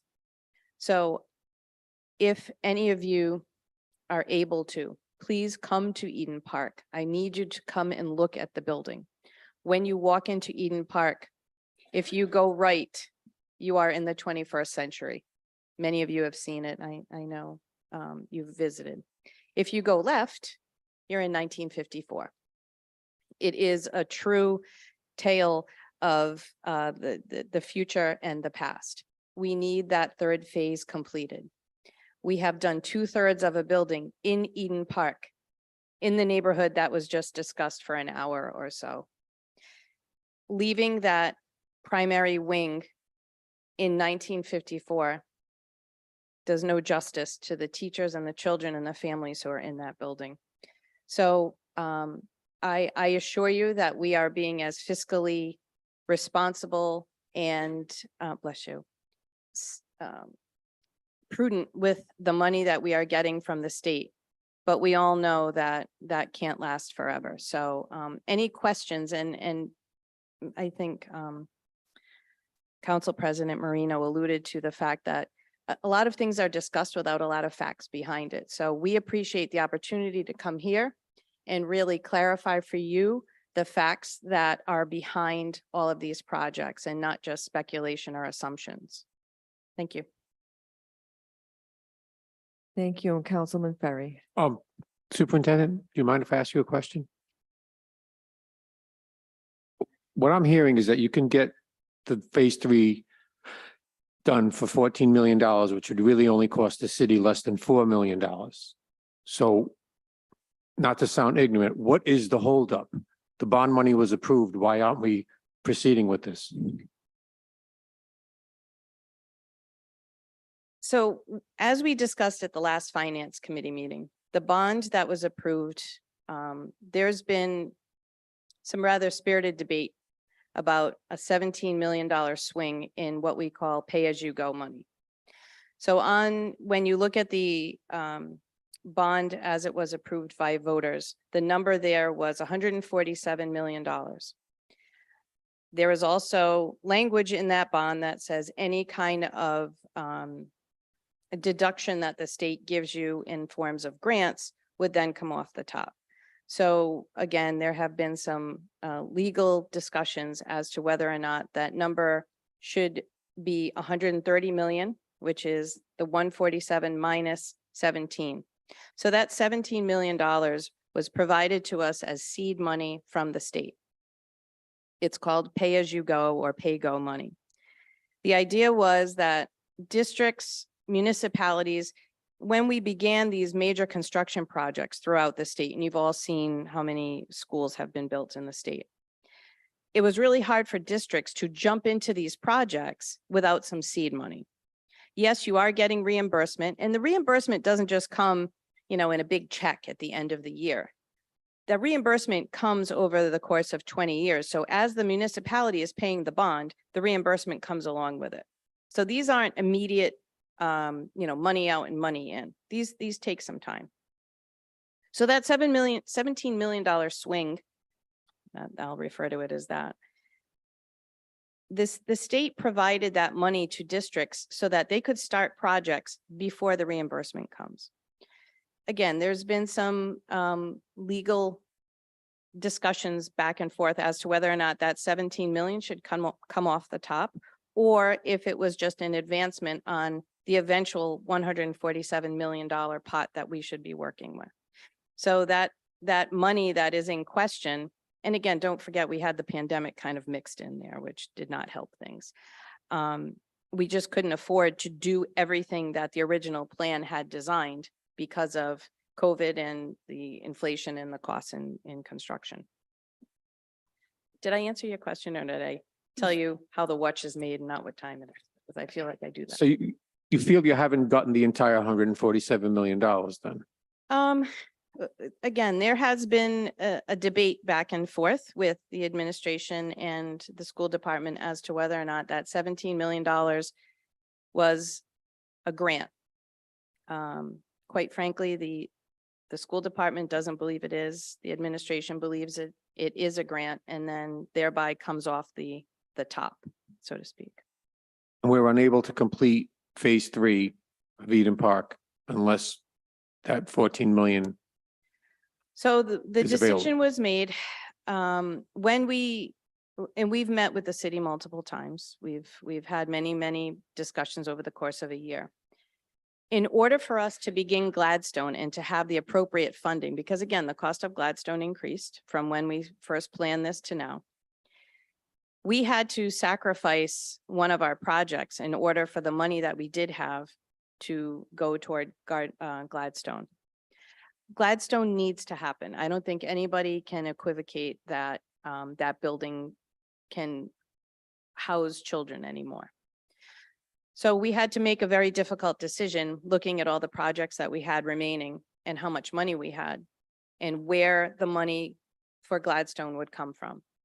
So unfortunately, we had to prioritize and put the phase 3 of Eden Park on hold.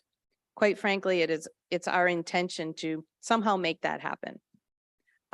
When we first started Eden Park, the way that Pathfinder project, that we call it like the model home, that kind of sparked all of this growth, there were bonds that had been approved decades earlier for the school department, and they weren't fully utilized.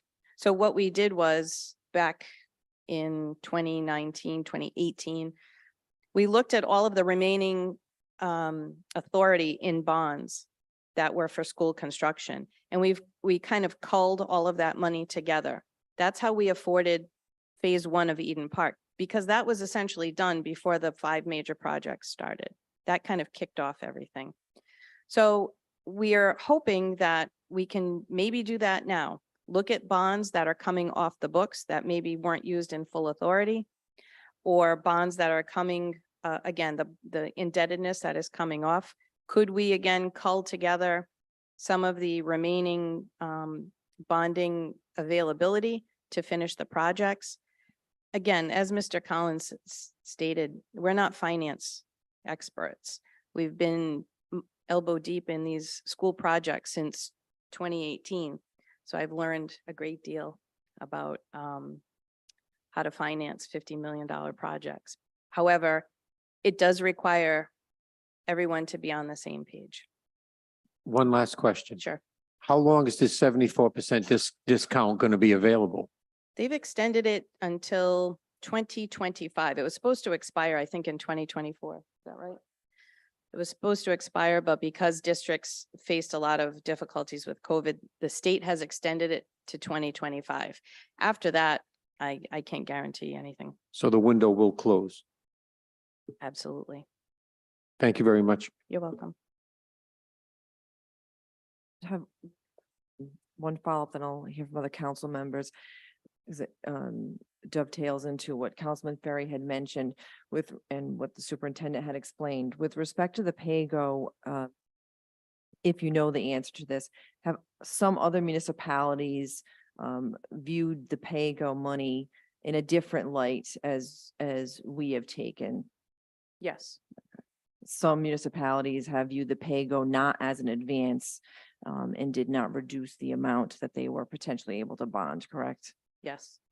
Okay, so it's up for discretion, basically, and legally, it's withstood from what other municipalities have done anyway. Yep.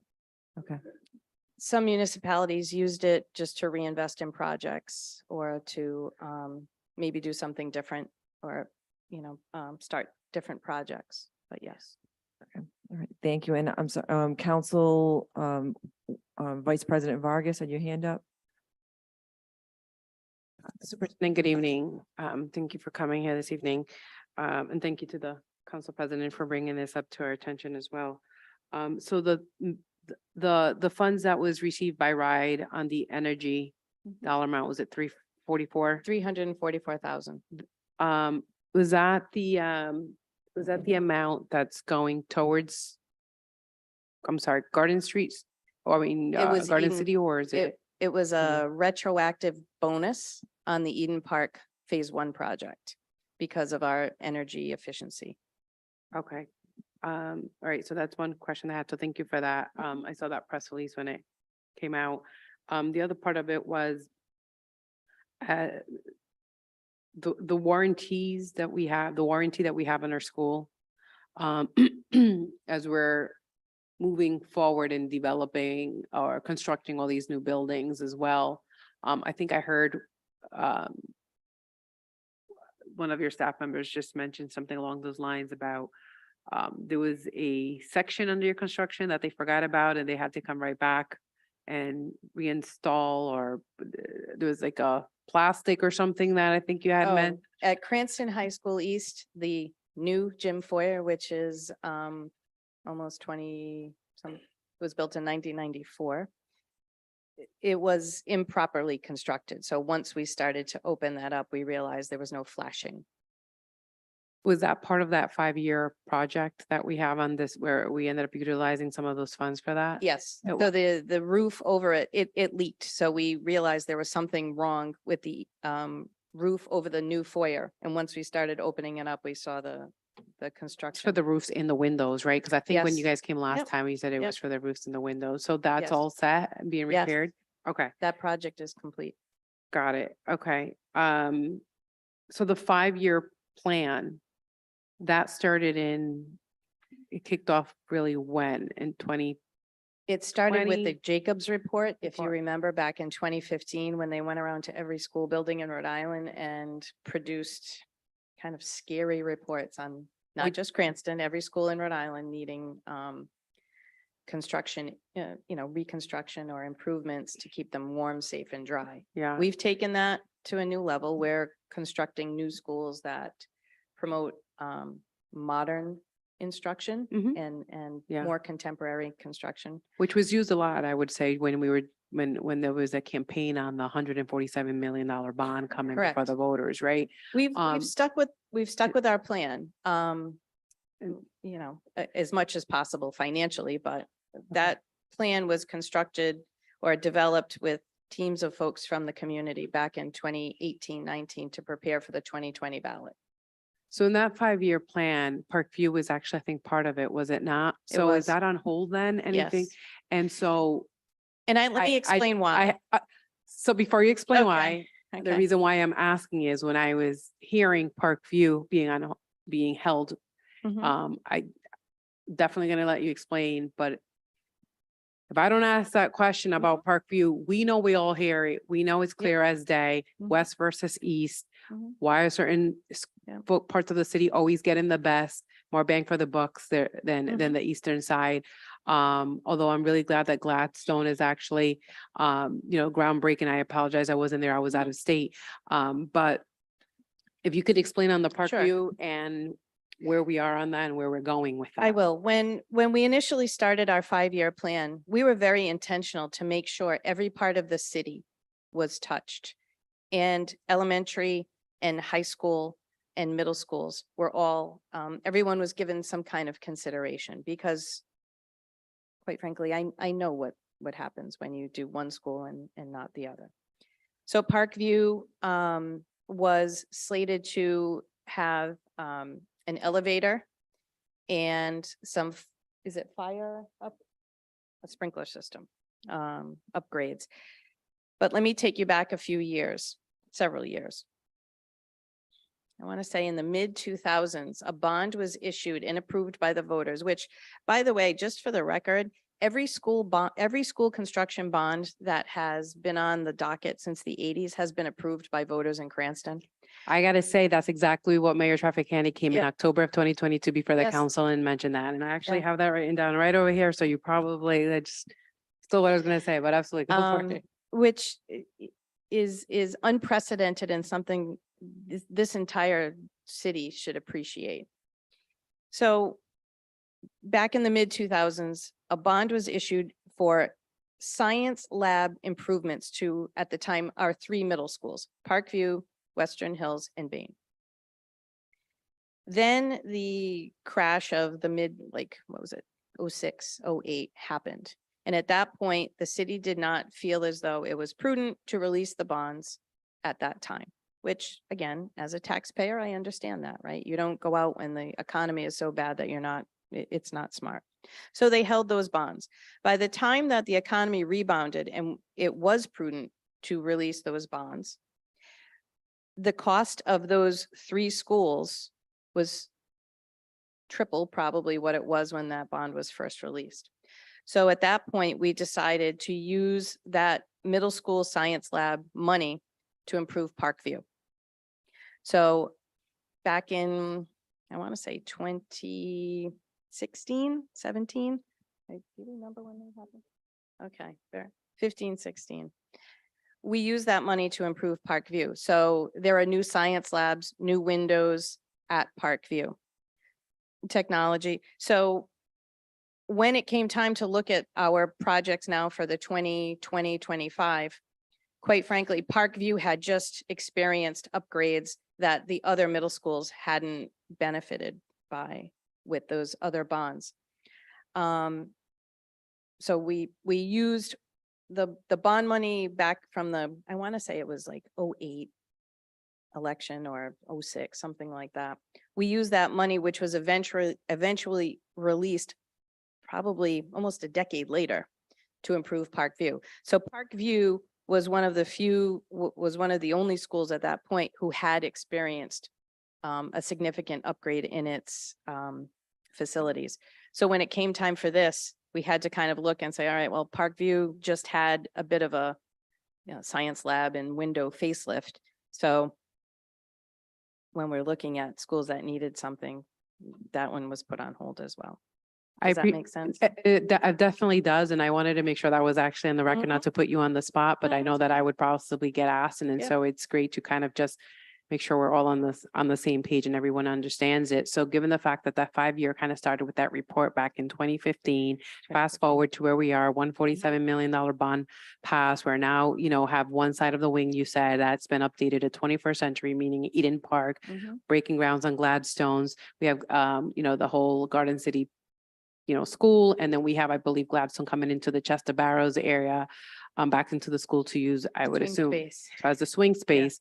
And I don't want to derail from these projects, but that'll be another conversation taking place possibly at the Public Works meeting in terms of its playgrounds in that area, that has been sent to me lately, which is not part of the school site. It's just a playground that's there. But nonetheless, in terms of the projects in itself, I'm getting probably a little bit too much ahead of myself because we're trying to make sure that we get $17 million for the school so that the project continues on the other schools.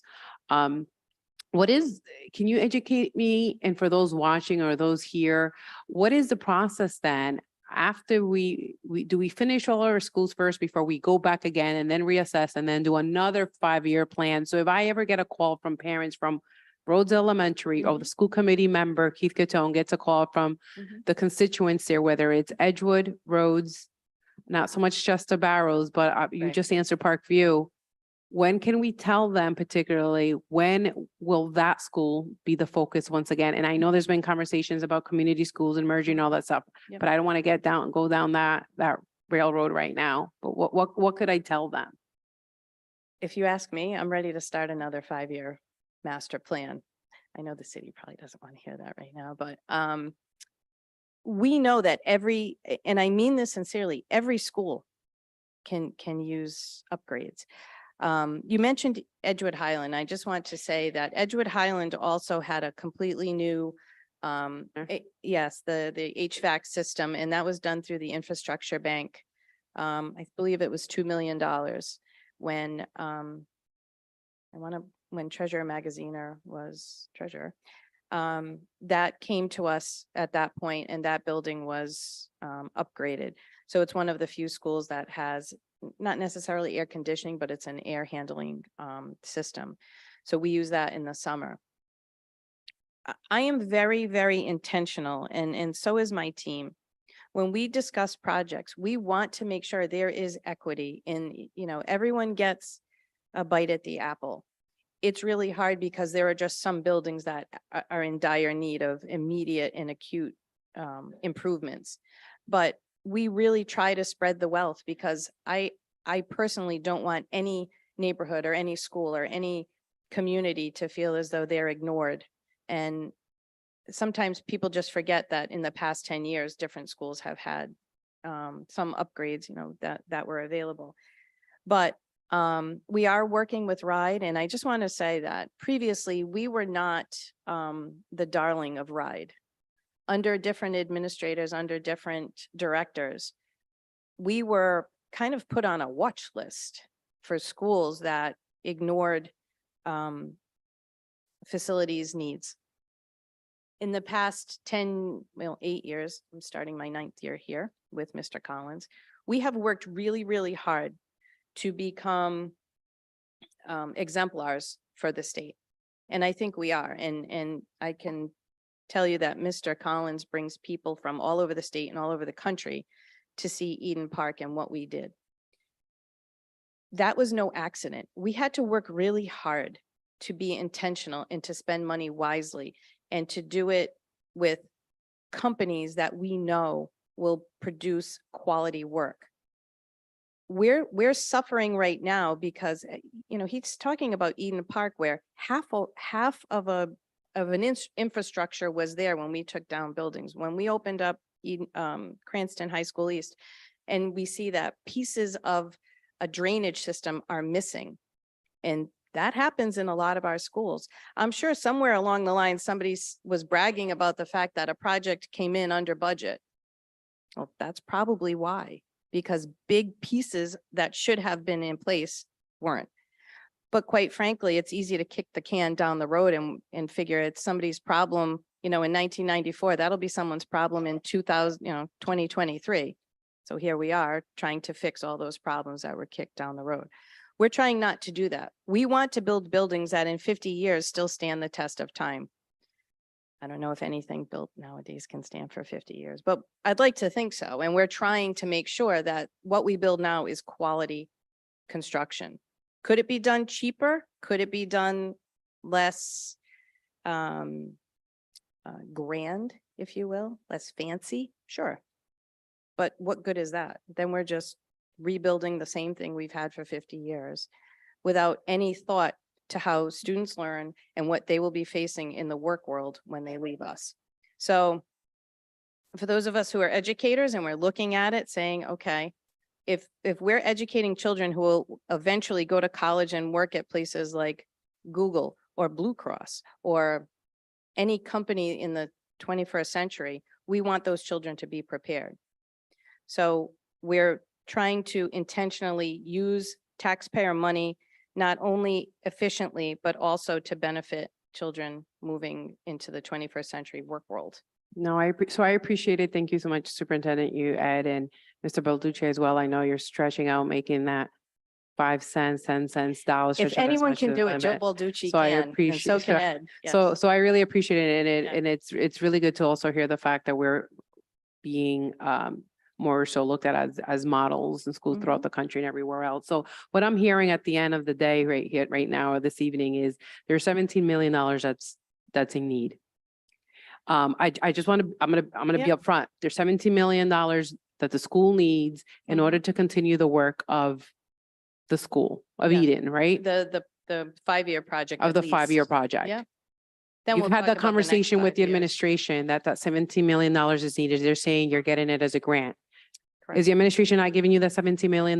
Do they not want to give it to you at all? I'm gonna let. Oh, it's the director. Yeah. Okay, great. Director, can you give me the hesitancy in terms of why is there a pushback on the $17 million? Let's just assume we have the funds. But if we don't, what is the process and what are the concerns of the administration? I'm just really curious on that. Let's be real clear. Mayor Hopkins is supporting every nickel that the voters approved for the funding of the schools back in regarding the 2020 bond. What the issue is that probably there's no discretion in terms of what our attorneys are telling us. That $17 million that the superintendent spoke about, as written in the bond and the referenda approved by the voters, indicates that amount must be reduced. That pay-go amount, which is considered a grant by RIDE, reduces the amount of funds that could be available and approved by the voters. So it's a legal opinion we have. We have not heard from the school department's attorney to anything contrary to that. So we are going with what the attorneys say. Mayor Hopkins wants to fully support the schools, fully fund and fully use every nickel of the bond. So there's no hesitation whatsoever to answer your question. There is no documentation from RIDE that deems PAYGO as a grant. But it's not necessarily from RIDE, but it's in the bond referendum. No, but you just said RIDE deems it a grant. There is nothing in writing from RIDE that deems it a grant. It's what I'll defer to the lawyers because they're the ones giving the opinion that the PAYGO is considered a grant. And it says that grants reduce it's free money from the state. I don't know if that's considered a grant, but that's what our attorneys are saying is considered a grant. So And by the way, it's with the attorneys, the attorney who's the experts in this particular field. But we would be happy to hear from the school's attorney, which has been months now. We haven't heard them disagree. Is through the council president, just one last thing. So, is it fair to arrange? I'm just trying to figure out both legal counsels having some sort of a meeting with the Department of Education, attorney on their end to kind of get a sense as to where all of this lies. It's with the voters. It's not right. We're not RIDE dependent to tell us what our voters voted upon. Everyone can go to, it's a legal advice of how the bond referenda was written, of what the voters approved. You cannot break the law. RIDE cannot say you can go against what's being said, and that's of the legal opinion from the experts that we received. So RIDE in this equation is not applicable because it has to do purely within the city of Cranston and the voters. So it's the administration's legal team having a conversation Outside with the legal school department. counsel and the specializing in this area, that's what we were advised, and we shared that information with the school department. But there are other municipalities in the state who have done different things. And it could be. I'm not sure how those municipalities wrote their bond referenda. We wouldn't do the research to see how they worded their referenda. We're It was concerned about the provided city of to you that Cranston. Johnston and Newport used it differently in one of our meetings. Yep, just to provide some clarity on that issue. Basically, it's the city's administration, legal counsel's Opinion. and yes. conferring as represented by Director Moretti. It's their interpretation that it would be, the PAYGO money would be considered a grant. However, RIDE, the state, has not issued a legal decision saying that that is specifically the case, and other cities and towns have not taken that interpretation, and there has been no challenge to it. That's what it factually Not quite sure is. about every city and town what their opinions have been. I guess the superintendent is pointing out maybe a couple of other city or towns, but I think there's probably, I don't know how many other cities and towns that embarked upon these referendums, these projects that could be used potentially as a reference. So if we isolate 3 other communities, I'm not sure if that's every other community in the state of Rhode Island. Yeah, So, thank you, But Director I think we Moretti. do have to, Yep. we depend on legal advice, not to break the law. The mayor wants to fund any possible nickel he can for this project. But if the law doesn't require it, the interpretation given by the experts in this field, he hesitates to move forward to utilize that money.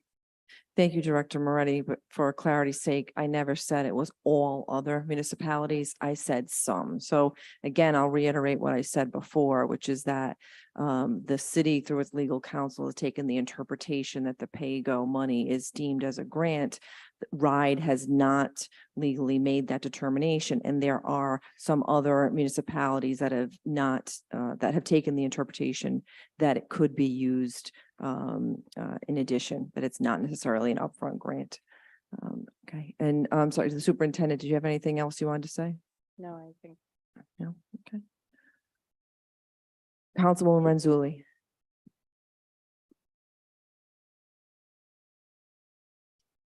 Thank you, Madam President. May I ask the superintendent question? Thank you. I'm just curious, if asked, will RIDE give an opinion on this? No, they defer to the municipality. That's why every To do it municipality individually. has different ways of Interpretation. utilizing the money.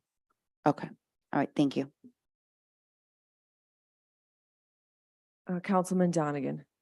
Thank you. This is more, questions are going to be more directed towards the administration. The Director, did you say that the opinion regarding the pay-go came from outside legal? Yes. Who was that? David Ferrara, who's been who has by decades of experience with this. And again, it's how each community writes their bond referenda. It's not a universal RIDE formula or wording. Has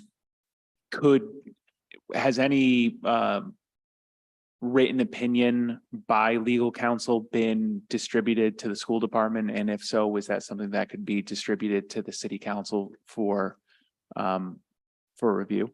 There was a meeting with the administration, top school administrators and the city administration. That's when the information was conveyed. It was and it was a lengthy discussion. That's the opinion. But is there something in writing? No, we didn't have it reduced to writing. That's where we stand right now. Has the administration sought any other legal opinion other than this individual? Because based on what's being represented here this evening, it is possible that other municipalities have interpreted similar language differently. And so I guess the question could be asked, couldn't a different attorney interpret that differently, which could then make those funds available to complete this project? It's possible. I'm sure that's why the people go to court, because people have difference of opinions. And so I'm sure it's feasible that different attorneys could have a different of opinion. I just would hate, I would hate to see a project like this not be completed, where in the long run, it's going to have to be done, and it's going to cost the city more money if we don't take advantage of this now. But the mayor does not want to break the law. Please keep that in mind also, please. Just to be honest, we did discuss if that was challenged on our end, because my attorney at that meeting was not, we didn't have an attorney there. If that was challenged, quite frankly, everything would stop, because we would be in court and none of the projects would continue. The funding would stop, and that wouldn't benefit anyone. So that's where we are at this point. Councilwoman Jermaine. Thank you. The question, I just listening and trying to see where is the path to a solution, because we all agree that this phase of Eden Park project needs to be done. And from the information the superintendent gave, this phase will cost $13 to $14 million, and the city will only pay $2 million. So now we are in a situation where the legal say we can't but the work needs to be done. And sometimes we need to find a way to find a compromise. So what the administration intend to do now? That's my question. Legal says no, but the project needs to be done. So are we stall and not what the administration intends to do? Given the constraints of that important legal input, the mayor's hands are tied. So he cannot authorize more borrowings in addition to what the voters and the people of the city of Cranston voted upon. Now, that can be challenged, but that's some expert advice. So the mayor feels the mayor's hands are tied, that he can't, at his discretion, because the city, he could be sued, the city, more importantly, can be sued for those actions. Now, what needs to be done outside of that, a possible solution is have a referenda that goes to the voters for them to approve additional funds for the funding of this project. That's another alternative.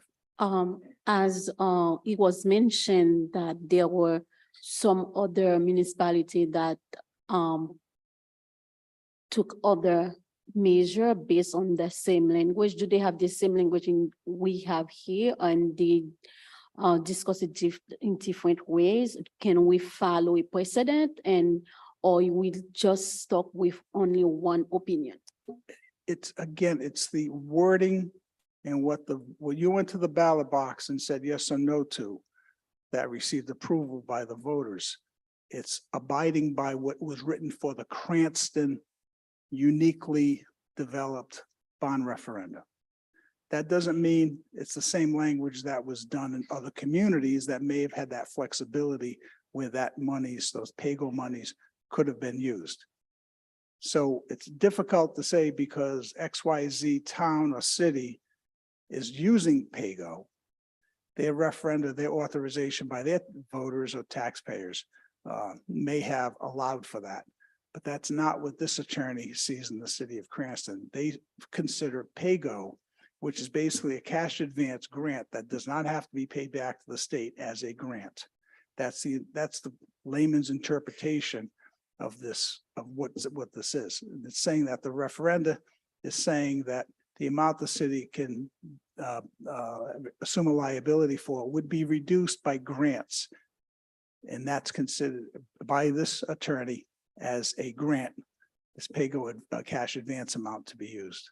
That is, in layman's terms, I think I'm expressing that fairly accurately.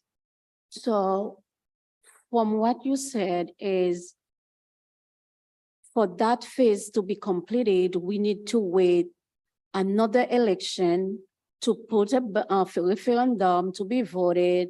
And then, so it's like 2, 3, 4 years. Is that what we mean?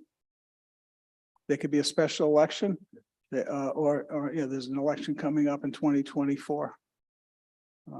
Again, a couple of thoughts. It's not, I'm not sure if other people have different ideas also. But I would say the administration would be open-minded for a valid challenge to someone to come into the office and have further discussion about that. So would the administration support that bond? If history repeats itself, I would say yes. Thank you.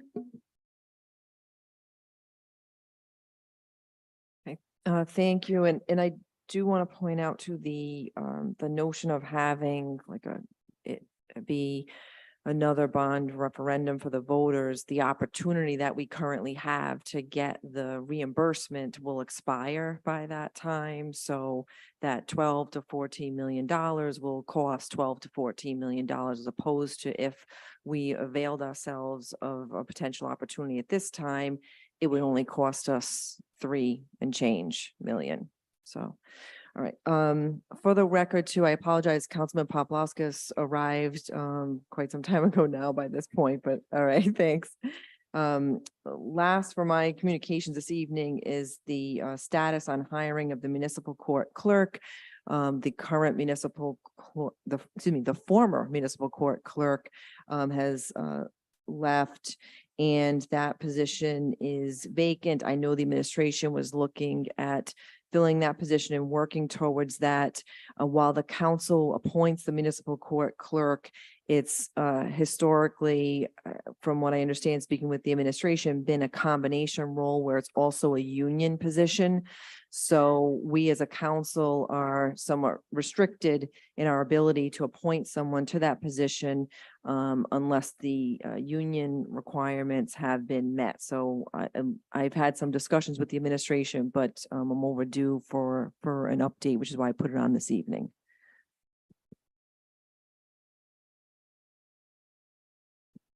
I'll speak in generalities concerning the position in terms of the process as to where we do stand in the hiring process and not any individuals. That this is a Teamster position and we have to follow civil service rules. So there was a internal posting of which there were several people that applied, that the applications were received within a specified period of time. Testing has been done, and now there's some due diligence being performed relating to those people that did pass the exam was performed. I don't know if I just mentioned that, and diligence is being performed right now in vetting that those individuals for final selection. Timing, it would seem like this week there should be an answer.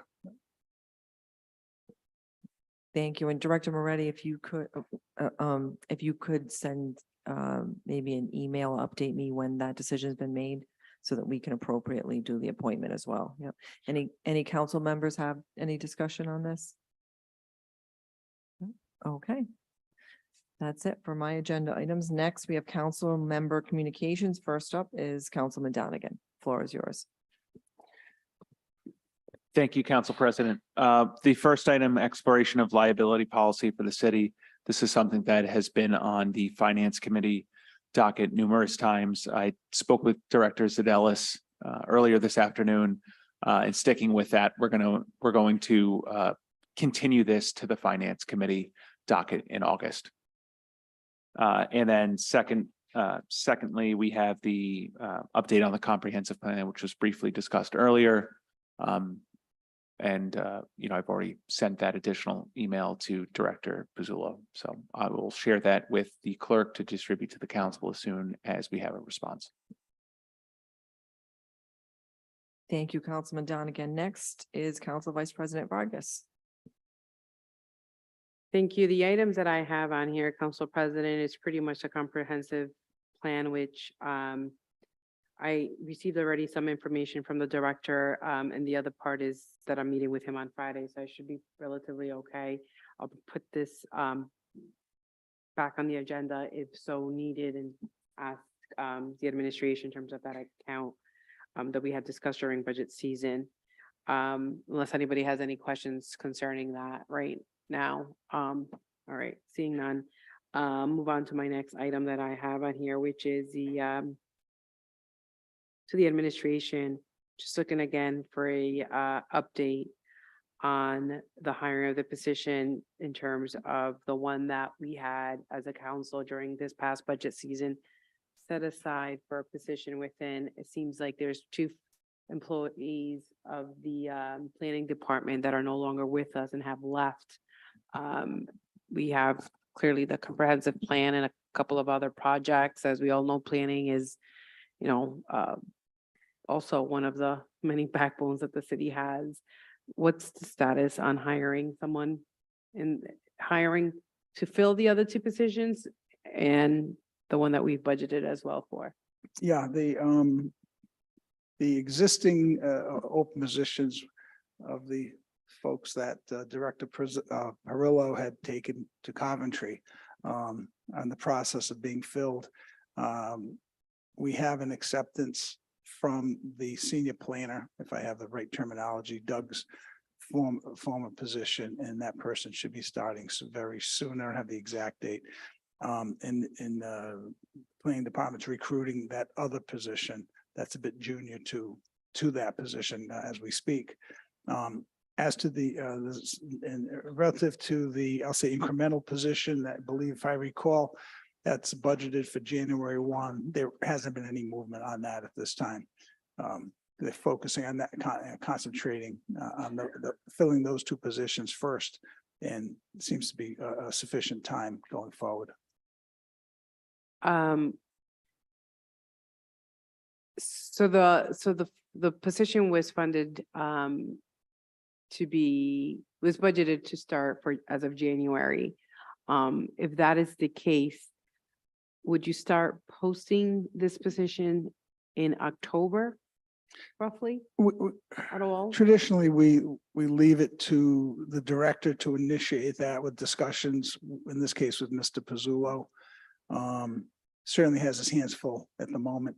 So we'll be in conversation with them, and the exact timing there's no set time frame. And it's not because there's a hiring freeze at all? No. Because this is clearly in the budget for January, so. Nothing's that would be posted. changed. Okay, I just wanted to double check on this position.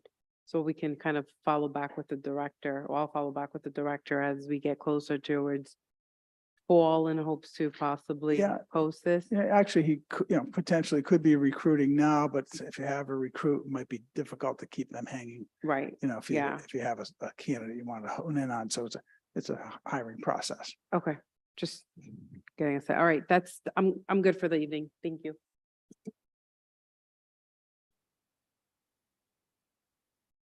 All right, next up is Councilwoman Jermaine. Thank you, Madam President. This is communication is concerning regarding Budlong pool. As you all know, Budlong pool is the hot topic that I have the duty to bring before the council as the constituent asked me to. Unfortunately, we still have many confusions, and nothing is clear still. So at the last meeting, we asked to have something that is well detailed about the plan for Budlong pool. What is it exactly? Is it repair of the current pool to be reopened next summer? Is it a construction of a new pool? What size it will be? And what is the timeline for groundbreaking? Because we cannot wait. The cannot wait, the constituent cannot wait. We need to have transparency and where we go from here. So that's why we have this. I am looking for the administration to give us an update.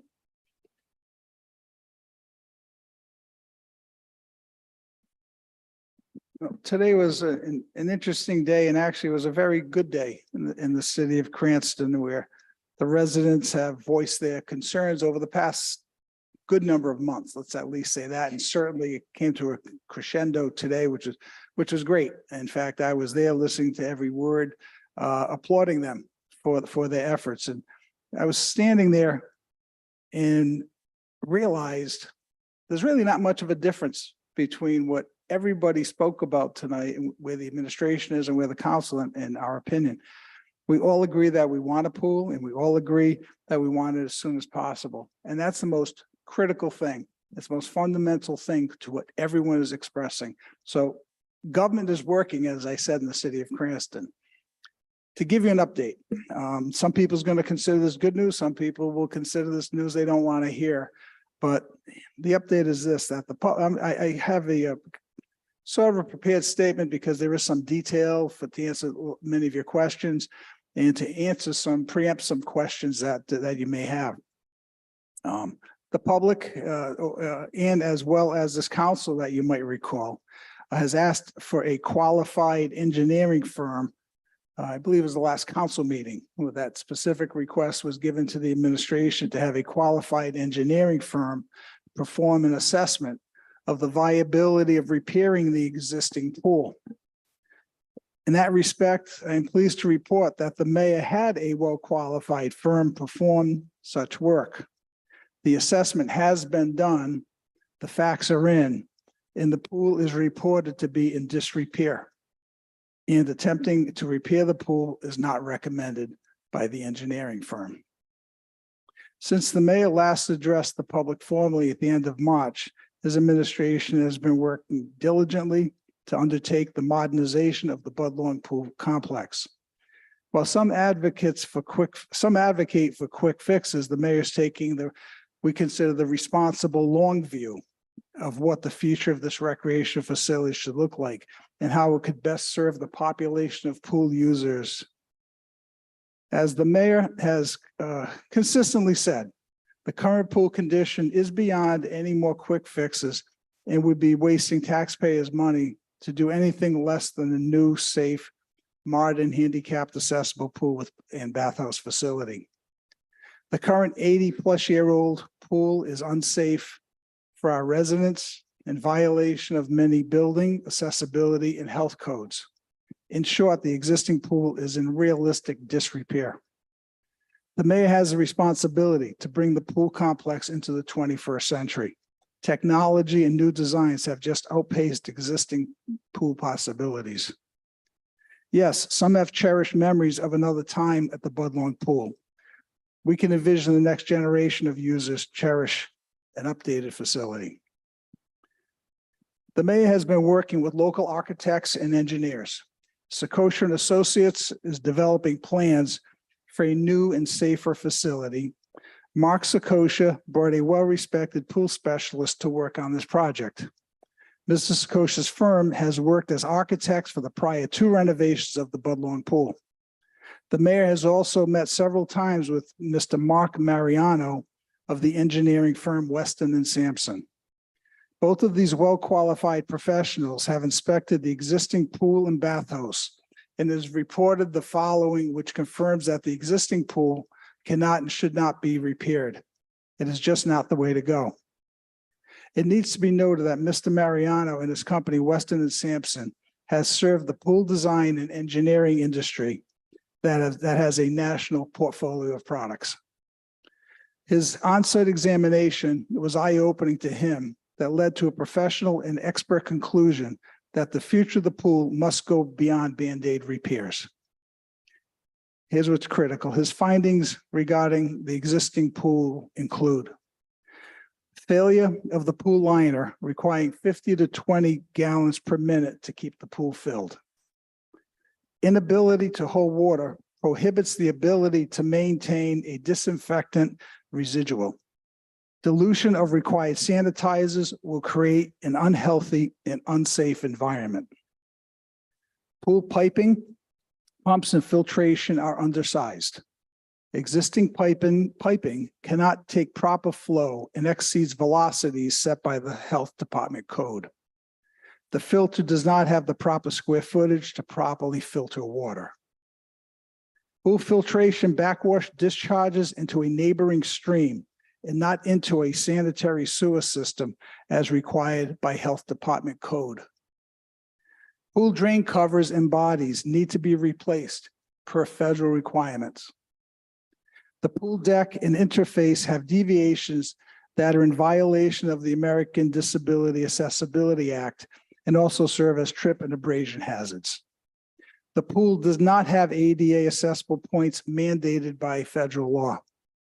The pool has wall obstructions that are in violation of health department code. Due to failures in holding water, chlorinated water has seeped into the concrete wall, causing loss of strength and corrosion to the rear support system. The presence of the pool liner indicates the leaks, cracks, and structural failures have been significant, making it difficult to repair the pool if possible. Those are pretty strong findings by this pool engineer specialist. The new 7,000 square foot pool will have sufficient capacity to accommodate approximately 500 users at one time. That capacity provides an extraordinarily high number of swimmers at any one time. Couple of points of reference is that the mayor visited, and I tagged along with him, the Fair Lawn Pool in the city of Pawtucket. The demographics are similar to the city of Cranston, Pawtucket, with a bit of a smaller population, with maybe a more urbanized environment. But they're very cooperative in looking at the size of their pool and what their history has been in terms of attendance. And their attendance records show in the last 2 years, approximately 100 users at any point in time utilizing their pool. The old records that we have, best estimates for the city of Cranston, that there were approximately at peak summer times, hottest times, at one time, approximately 300 individuals in our pool at the time. The new right-sized pool will include a zero-depth beach-style walk-in entrance for youngsters and seniors. It will have space for lap swimming in lines that will also be available for general swimming use.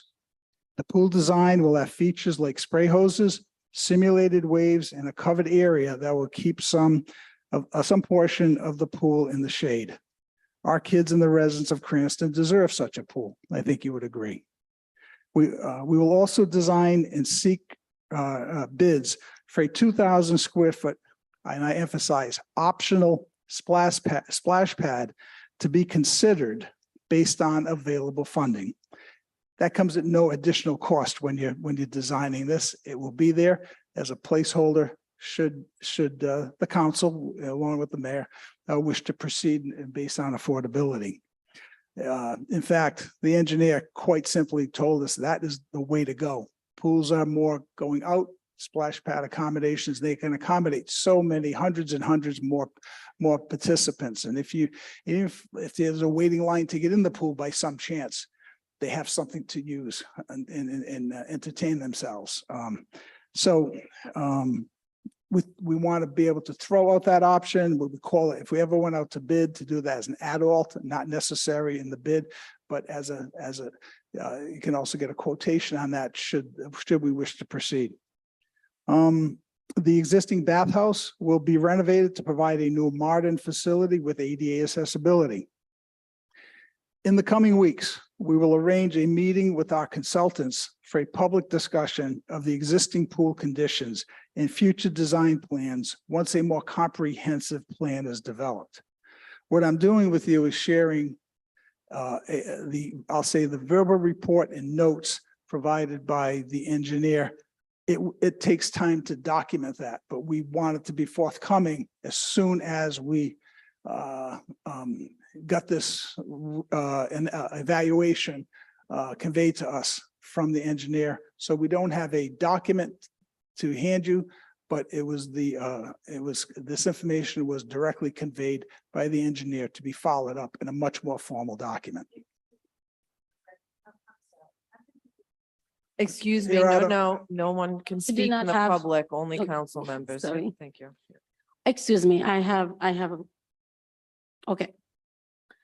You explain that you have an engineering that give you all the information that say the pool cannot be repaired, and you don't have anything in hands to share with us. So your engineering that just give you those information that invalidate the first study we had. So now I want you to be clear. Let's be transparent and honest, okay? When the administration conducted the feasibility study, how much money we pay this firm, Federal Hill? How much money we pay them? Don't quote me, but I think for some reason $17,000 or $18,000, which was an 17 or architect, 18,000, right? not an engineer, to give a feasibility. That's Okay, absolutely okay. correct, ma'am. So this study, now you contracted another firm to give you more specific idea, right? About the pool. So now we spent 17,000. That's right? That is correct. 17 or 13? Yeah, I don't recall. We'll don't- have to, we'll put it on the list. But of- I did get back ask to you for this information. You never give it to me. So that's why I Don't- keep don't- asking you don't now say again. that, ma'am. On- Don't say that. I'm gonna interject here. Let's please, excuse me, Councilman Jermaine, excuse me, Director Moretti. Let's please keep civility and speak one person at a time. If a question is posed, please let the other answer. If we can't, then I'm gonna take liberties and end this discussion. To Okay. and for the inquiry as to the amount of the earlier study, my memory was it was around $13,000, but you know, it was a long time ago for all of us. But if we can move on from that, thank you both. Okay. $13,000 we spent for a study. Now, how much you pay the new engineering right now will give you a report that you do not have the document to share with us right now. How much we pay? It's authorized by the city council up to $350,000. Up to $350,000. Correct. So you do not have a document to share with us. Do you pay that money already? Or you do not have something to share right now, but you have the result already. Secondly, you just mentioned in the coming weeks, there's gonna be a discussion on the condition of the existing pool. So that's where I feel like I lost here. So if you have an engineer that already give you an assessment and you share with us today and you share it in your press release, and then in the coming weeks, you will have a discussion to continue to talk on the condition of the existing pool. So I lost right here. When you will have, as you said, 7,000 square feet, on what, I don't know, what is the basic to reduce the pool to 7 square feet? What is the narrative of that? Yeah, there's many considerations. And to be honest with you. Based on what? Sure. Based on the users of the pool in the past in the city of Cranston, based on comparatives with a key community to make sure that we provide more than enough user space than necessary. We're erring on the higher side for that reason. If conversely, we hope to be able to staff a pool of that size, that very large size. Certainly there's operational concerns, there's staffing concerns, but it would be rhetorical to say we would be interested in seeing any engineering work to justify why you should and the number of participants in the pool. So necessary to accommodate 1,200 people, which is the size of the existing pool. I have to come back to this. So would your report will be ready to share with us when the Pardon me? report you have, when it's gonna be available to share with the council? Sure. Timeframe, I believe in a couple of weeks or so. Let me just explain to you why I believe you're a bit surprised is we had a choice of being transparent and sharing with you the knowledge we had. We received that if we debriefed sometime Thursday evening last week. We're able to kind of distill this into a cogent thought to prepare for this evening. We could have also just kept our mouths shut and not share that information, but we didn't want to be that way. We preferred to share it with the city council and share it with the public as soon as we heard it. So I just want you to understand that we could have played it very, very safe and just waited for the documents and be completely buttoned down on this. However, what I'm sharing with you are the representations that will be reduced into much more detail than I explained this evening. So Dr. Moretti, for the record, you paid $350,000 for a report for the pool. Is that correct? I'm sorry, I didn't understand that. I'm sorry, no, can you repeat that? Yeah. This afternoon, from what you said, from the engineering you have to give you those information you presented you pay $350,000 for that. Okay, great point you're making, actually. We're authorized for the engineering of a pool up to $350,000. So this is the entire authorization to basically bring to us bid specifications down to every detail when it goes out to bid to present to the contractors. Whether that was a new pool or whether that be the existing pool repaired or renovated, it's part of the entire engineering contract. This was actually part of the work they're doing to determine if the existing pool should reasonably be repaired. So it's part of that entire comprehensive work, body of work that's being that will be presented, and actually the end document will be what is actually going out for our bid specs. So what you pay, it's for telling the bidder, this is what you want them to do, who's gonna be construct your new pool, or is that include, because you give us a new report on the condition of the pool, because you just say, your engineer say it cannot be fixed, right? So they do it's not you gave, okay, I want you to design a pool for me. That's not you pay them. They have a duty to go to study, to do assessment of the pool. Is that correct? They go, they drain the pool, they do all the assessment on the pool. Is that correct? I don't know what they do from an engineering perspective. I don't have that expertise, but they will do their testing. Oh, they haven't done it yet.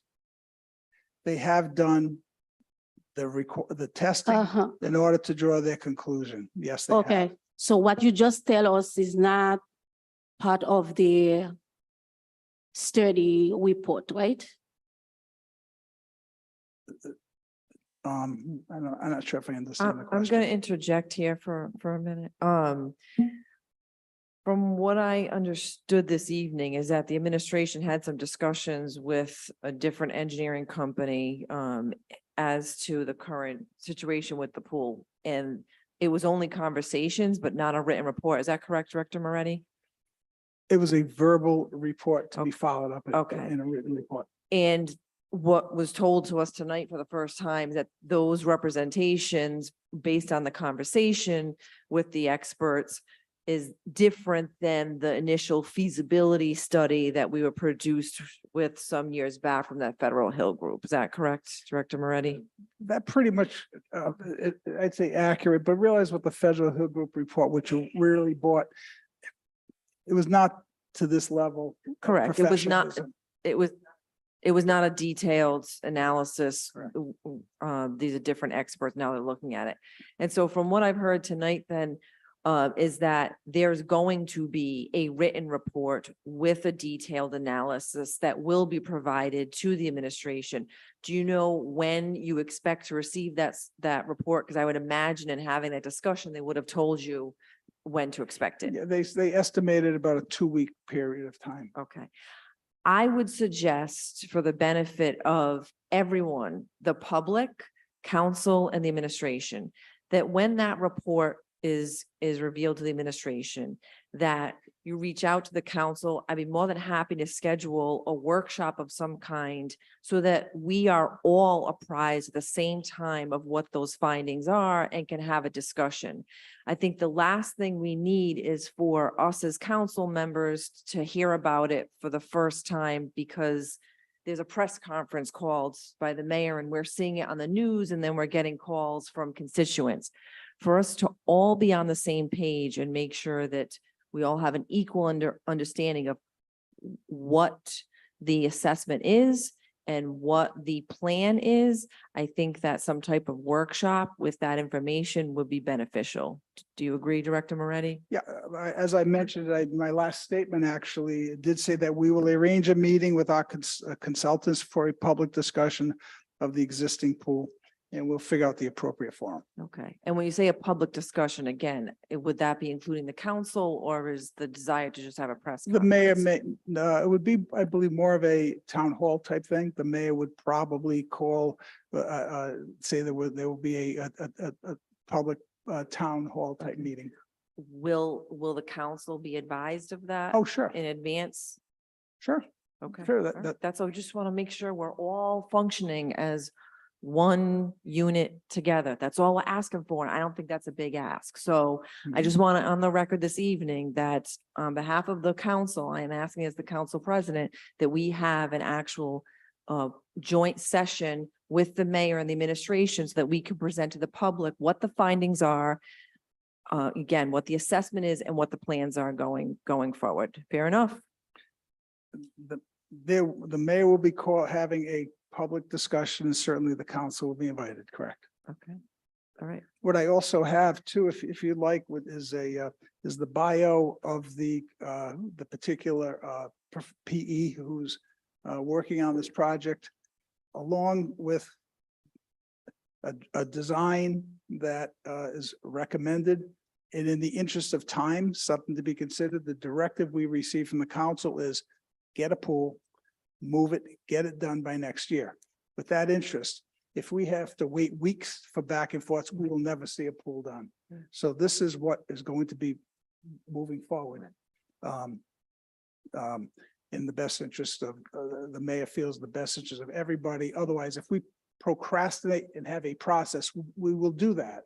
But it will delay the engineering leading to the construction of a pool, which is impossible deadline. Right. So that's the pool design. Lastly, just some reference materials. And you're welcome to go online with Weston and Sampson, but examples of other municipal pools to lend, I'll say, credibility to what they've. And just to make sure we're clear on something, as I've stated before, the council isn't seeking to delay this. We've expended funds that we've authorized for the administration to utilize.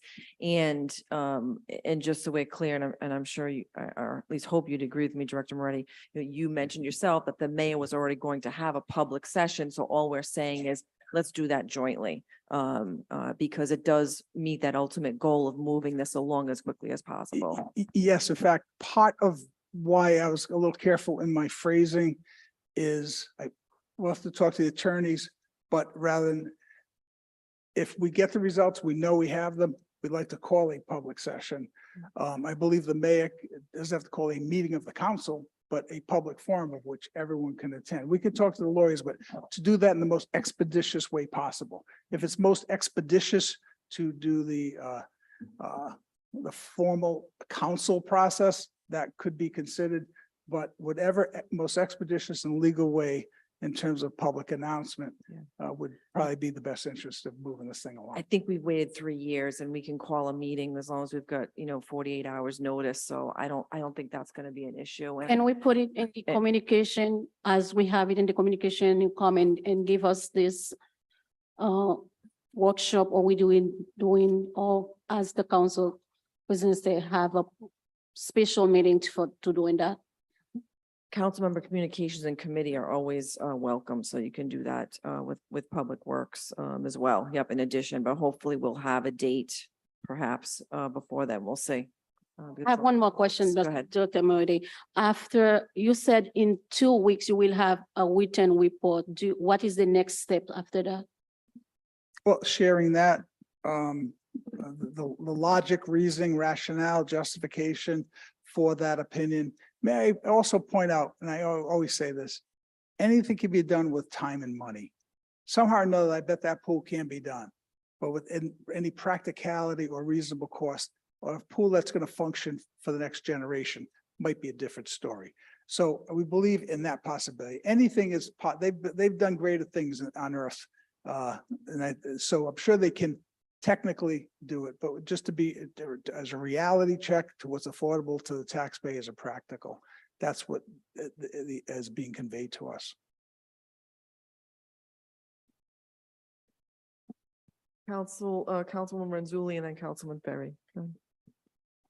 Thank you, Madam President. Just a question to the administration. While we are waiting for that report to present, will simultaneously things be going on in the background to get the specs for the project that's going to be going forward? Will be happening at the same time, so It's- it can be efficiently done, because that is going to have to go out to bid as well. In the interest of time, they are proceeding with the pool at the conceptual, in accordance with the conceptual design that's provided. Again, one of the main objectives is to get that thing open for next season. And without moving forward, it just won't be possible. So that's why we'd love to have more discussion. We've had, obviously, the council president indicated plenty of time on this. And so we're moving forward. And so, yes, it's being done simultaneously. It should not delay that process. Thank you. Councilman Ferry. Yes, so is the report telling us that the pool should not be fixed, coming from the same company that's designing the new facility? Well, the architect is Secoshia and Associates. That report will be coming from there. I'll say, I'll be calling them the general contractor for the, I'll say, this design engineering work. It'll be the Weston and Sampson firm that are the pool specialists, and this gentleman, Mr. Mariano, in particular, would be drafting that. So is Secoshia hiring this other company to give them a report on the pool? So technically, it's coming from the same people that are designing the new pool. They're responsible for it, correct? All right. Now, I find it nothing short of a miracle that that information showed up today. Nothing short of a miracle. So why in the world have we waited 2 years to find out that this pool shouldn't be fixed? That's my question. Why have we waited 2 years?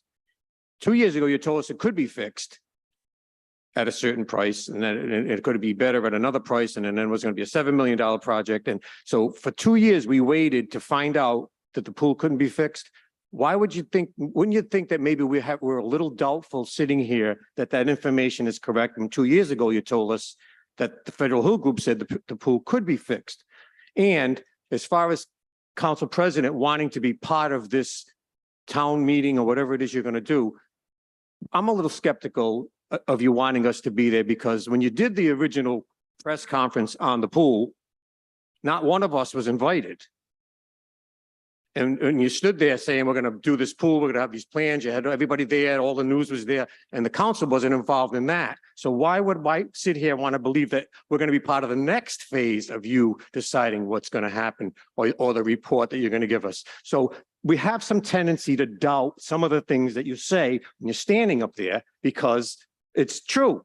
We do doubt the things you say sometimes because you don't always tell us the truth.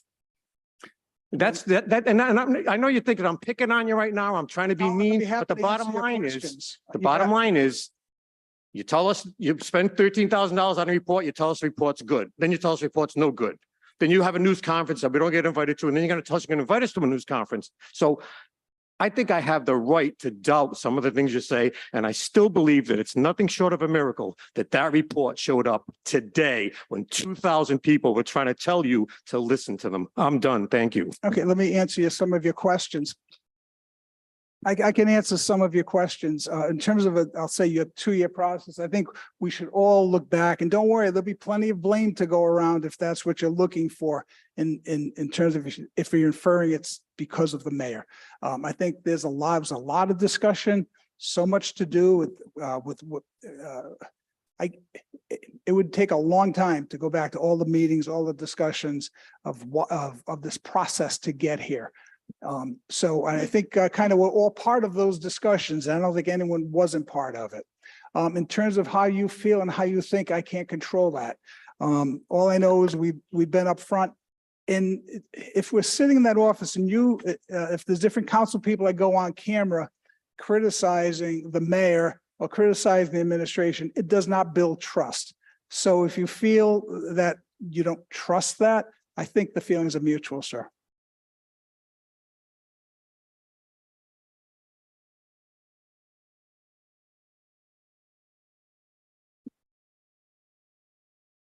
Right, at this time, we are going to move on.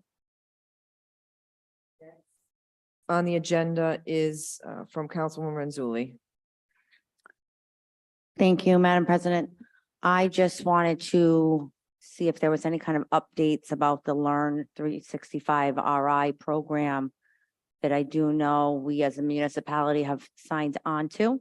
And I do know recently there was an article I read online, a couple different places, that there is funding that's going to be distributed by the state. So I just wanted to know if we knew the process in order to obtain that funding or had any idea exactly how it would be utilized. And I wanted some clarity because I understand it as it's the city works with the state to run this program outside of the school department.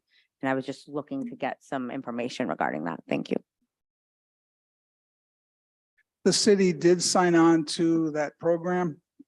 And the administration with Mr. Gasha and libraries, part of recreations, would be developing a program to utilize grant funding, which I believe we already have applied for.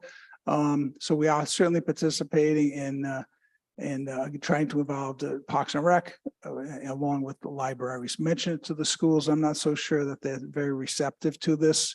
Respectfully, they can opt out, but it is geared to the municipality. So, and the governor tells us that there'll be more money coming down the pike, which could be very, very beneficial to Cranston. We're talking hundreds of thousands of dollars. Certainly, we'll be applying for those funds too. Thank you. Director, would we be able to get monthly updates on that? Can we put that permanently to the clerk on a say council communication from me just to know so we can stay abreast of that situation? So that there's no speculation outside of here. Similarly to we've had the Budlong pool on often, just so that we get regular updates on that program and how we're going to utilize it. Yeah, I'm not sure. Yes, you certainly can request it. It's a bit time consuming, but we'll be happy to oblige. I know there's all cumulatively everything, but that's your job and that's our job to respond as best we can. If you don't get any updates, you don't get updates.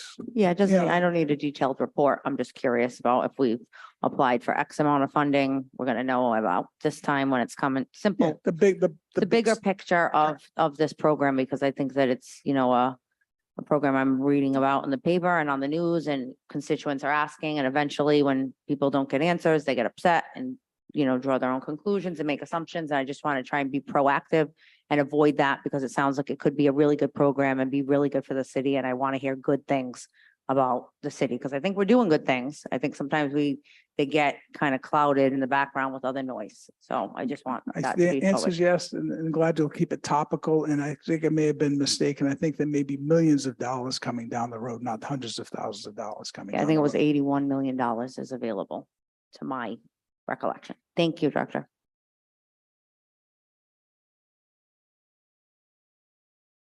And just on that point, to Councilwoman Renzulli's topic, the 81 million available, that was statewide though, not for one municipality, right? Yeah, yep. That will do it for council member communications. Next, we have introduction of new business. At this time, I would ask for a motion to take the new business introduction as a block. Second. Okay, any discussion? There being none, clerk, please take the roll. Councilman Ferry. Yes. Councilwoman Renzulli. Yes. Councilwoman Jermaine. Yes. Councilman Donegan. Councilman Paplaskas. Yes. Council Vice President Vargas. Council President Marino. Yes, and at this time, I look for a motion to introduce these matters as new business. So moved. Second. Okay. Any discussion? There being none, clerk, please take the roll. Councilman Ferry. Yes. Councilwoman Renzulli. Yes. Councilwoman Jermaine. Yes. Councilman Donegan. Councilman Paplaskas. Yes. Council Vice President Vargas. Council President Marino. Yes, and now at this time, a motion to adjourn. So moved. All those in favor? Second, third. All right, ayes have it. There are no nays. Good night.